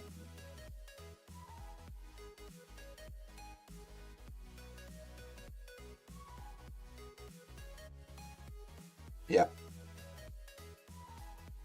definitely. Yeah, yeah. Just before you showed up in chat, I mentioned like 3 or 4 times while talking to myself, which is fun. I mentioned like I tend to do overthinking and go into this. I wouldn't say it's necessarily a bad place, but it's a place where I don't really focus and don't feel productive because I'm start thinking of all the aspects, the things I want to include in the game, rather than just say, "Hey, just throw something in there and just try it out." That's what I'm just doing in the previous level you saw, the previous scene, and that's a challenge. And I've always been someone who overanalyze, like I overthink all the time. Why? It's something I learned to live with, but hey, it's there. It's a challenge, and it's fun most of the time.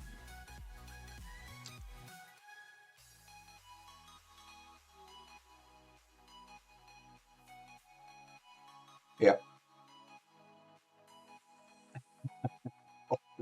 Oh, you remind me of tech debt. Oh, god dang it. That's also something just happened before you jumped into chat. It's like I was trying these mechanics where I mentioned that statue that calls the eye, right? But I also have a statue that takes away that target from the player. And all of a sudden, that character, that statue, started complaining they couldn't find the character, which was weird because I've just tried the game within 10 seconds, like jumping in, jumping out, and works, and all of a sudden, I can't find the character. Like, what? Why not? I don't know why. So I re-crashed. It was fun. A lot of those, what's called exception access errors, where you just couldn't find, you had a null pointer or something like that. That was fun. But now it works. But it's just tech debt, over engineering, doing things way too complicated. I mean, it's not coding and it's not Unreal unless you have at least one a day, right? I feel like it has to be similar to your morning coffee. If you don't have a null pointer somewhere in your coding, you're not coding. It's not part. It needs to be there whether you intended it to be or not. That's another thing, but it needs to be there at least once. And I've had my share over the past months. It's fun. The first time I saw it though, oh, I got so scared. Once you realize like, oh, really just crashed you and you can't launch it. Why not? Yeah, exactly, all the time. I got into the habit of doing a lot of if statements like, hey, if this doesn't exist, just do a return. Just give me a prompt first, like I need to know that in the log, I need to see it, I need to see that what's going wrong, and then you can just move on, but don't crash on me. I don't want that. Because if you crash once, you might decide to crash twice. I don't like that. Then you have other things with C++. I mean, it's great. I can't get into pointers. My head can't wrap around it. Pointers and references, I'm not using those as much as I should, probably. I just can't get my head around it. Like when to use it, how it works. I mean, I'm decent. I know roughly how it works, but oh yeah, definitely new to programming. So my journey is kind of like I started doing 3D all the way. Then I decided, you know what? And this is like 7 years ago. I probably need to get into some kind of coding, but I never got into it. I tried for like a week or two, lost interest, got back to 3D doing stuff. Then roughly, I'd say 2 years ago, 3 years ago, let's say 3 years ago, I got into Houdini with nodes. That was my entry point into tech art. And then I realized, hey, there's Vex. Vex is a C++ thing, but it feels Python-esque. And I started to understand a bit more. And then I just like, you know what, half a year ago, I made the decision, like the definite decision of, I need C++. I need a cool project. I need tutorials. I need to spend time with it. And I did, and now I'm into it. So I would say I've been programming for like half a year. And it's been a blast. Once it works, once you understand what you're doing, at least to a higher degree than what you did earlier, it's fun. I love it. I love progressing into new stuff, learning new skills. So yeah. So that was a long-winded answer, but yeah, short answer is yes, I'm new to it. AngelScript, all right. That's also something I've heard of. Never looked into it. Is that like a related C++? Then all right. So it's a, what you would call it? You would call it like, well, as you say, it's a more intuitive version. Okay. Probably should, yeah. And but then you have my then you have me who wants to learn everything from the basics too. But yeah, I'll keep AngelScript in mind. You're giving me a few things to look into. That's awesome. 2 games, AngelScript. Heard of it, but never actually drew the correlation between C++ and that. But I do also have blueprints, so it might not be necessary, but who knows. Oh, it's a plugin too. All right, awesome.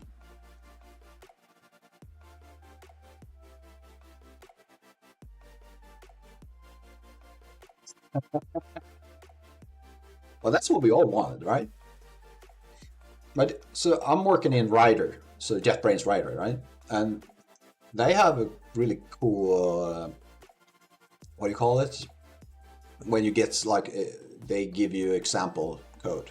Like, oh, do you want this? Yeah, I want that. Oh yeah. I tried Visual Studio, which is probably decent, but I didn't like. I wanted the more option to it, and you had to pay. I think the free version is limited, right? And then I tried Visual Studio Code. I didn't like that at all.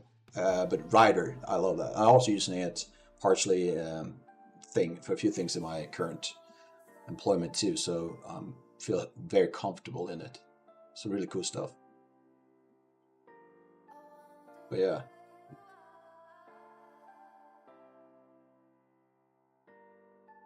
Some water.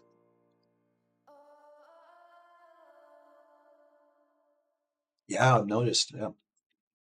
So I'm probably not going to move away from Ryder, uh, though I had some issues with it, but it's not really a big deal. I were some issues trying to install the Unreal Live Code plugin.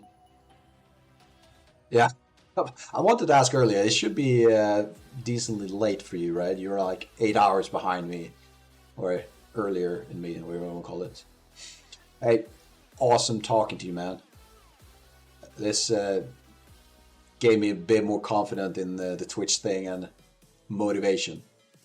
Actually went over a full hour. Night owl mode, yeah. Same, man. I hope to see you around. All right. Have a good night and take care.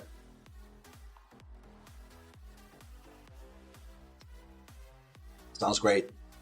Yeah, and I'll look forward. Hey, if you ever get progress on your game, let me know. All right. See you, man.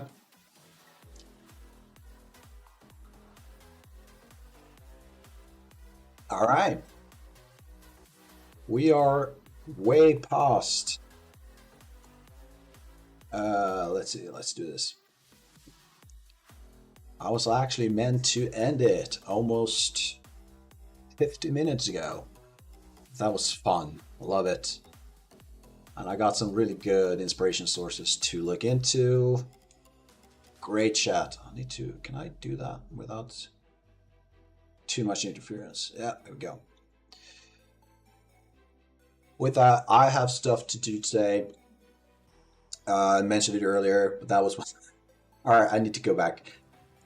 When my mic wasn't working, when I was trying to do this big thing, talking to you all, and forgot to add the mic input. Good stuff. Experience, really good streamer, right? I mentioned that I'm going to a conference here in Gothenburg. It's a retro conference with retro games. So we're going to look at conference, not right? Conference, yeah. We're going to look at some old stuff. I hope to buy a few Nintendo games. Don't have the biggest budget because I had other expenses this month, but I hope to find a few of them. I'm going to expand my 8-bit library from, I think it's like 7 games to maybe 9. Who knows? Who knows? Might double it. But the prices of these things are skyrocketing. Other than that, oh yeah. I didn't think I showed it on stream that much, but I did mention that I'm sore all over the place. Did leg workout this morning, or not? Sorry, earlier this week. And today, it's the second day after workout, and that's usually when the soreness is at its peak. So my legs are really not loving me right now, and I do have some upper body pains too from the day before that when I was working out. So yeah, working out is fun. It is fun. I enjoy it. I love the process of feeling. It makes you feel great. That's what I love. That makes me feel strong. I love that feeling. And well, what else can I add to this stream? I don't think I have anything else to add. I'll be thinking about more what to show on the next stream. I really should keep going, pushing it a bit on the level design stuff. I need to figure out what is fun with the interaction, refine that. I think I know what's fun, but I need to refine. I need to be able to show it to y'all. So in order to do that, I need to experiment, and that's what we did in the experimental level, and I hope to push that more. And now I know I can push it more. It's just the word hope and probably is easy to say right now because that's mostly where I'm at mentally, unsure on anything. But I showed you earlier that curve. We're in the bottom part of it, or it's just rising up. So hearing that there's an interest to my game, to my stuff, to my stream, hey, I'm the happiest man right now. But also yapping around, so I need to end it. I'm going to keep it short. I'll see you all tomorrow, same time. Going to aim for 6 a.m. my times, which is Central European Standard Time. And I'm happy. I think we're going in the right direction. I'll see you all in the next stream. All right? Take care. Bye.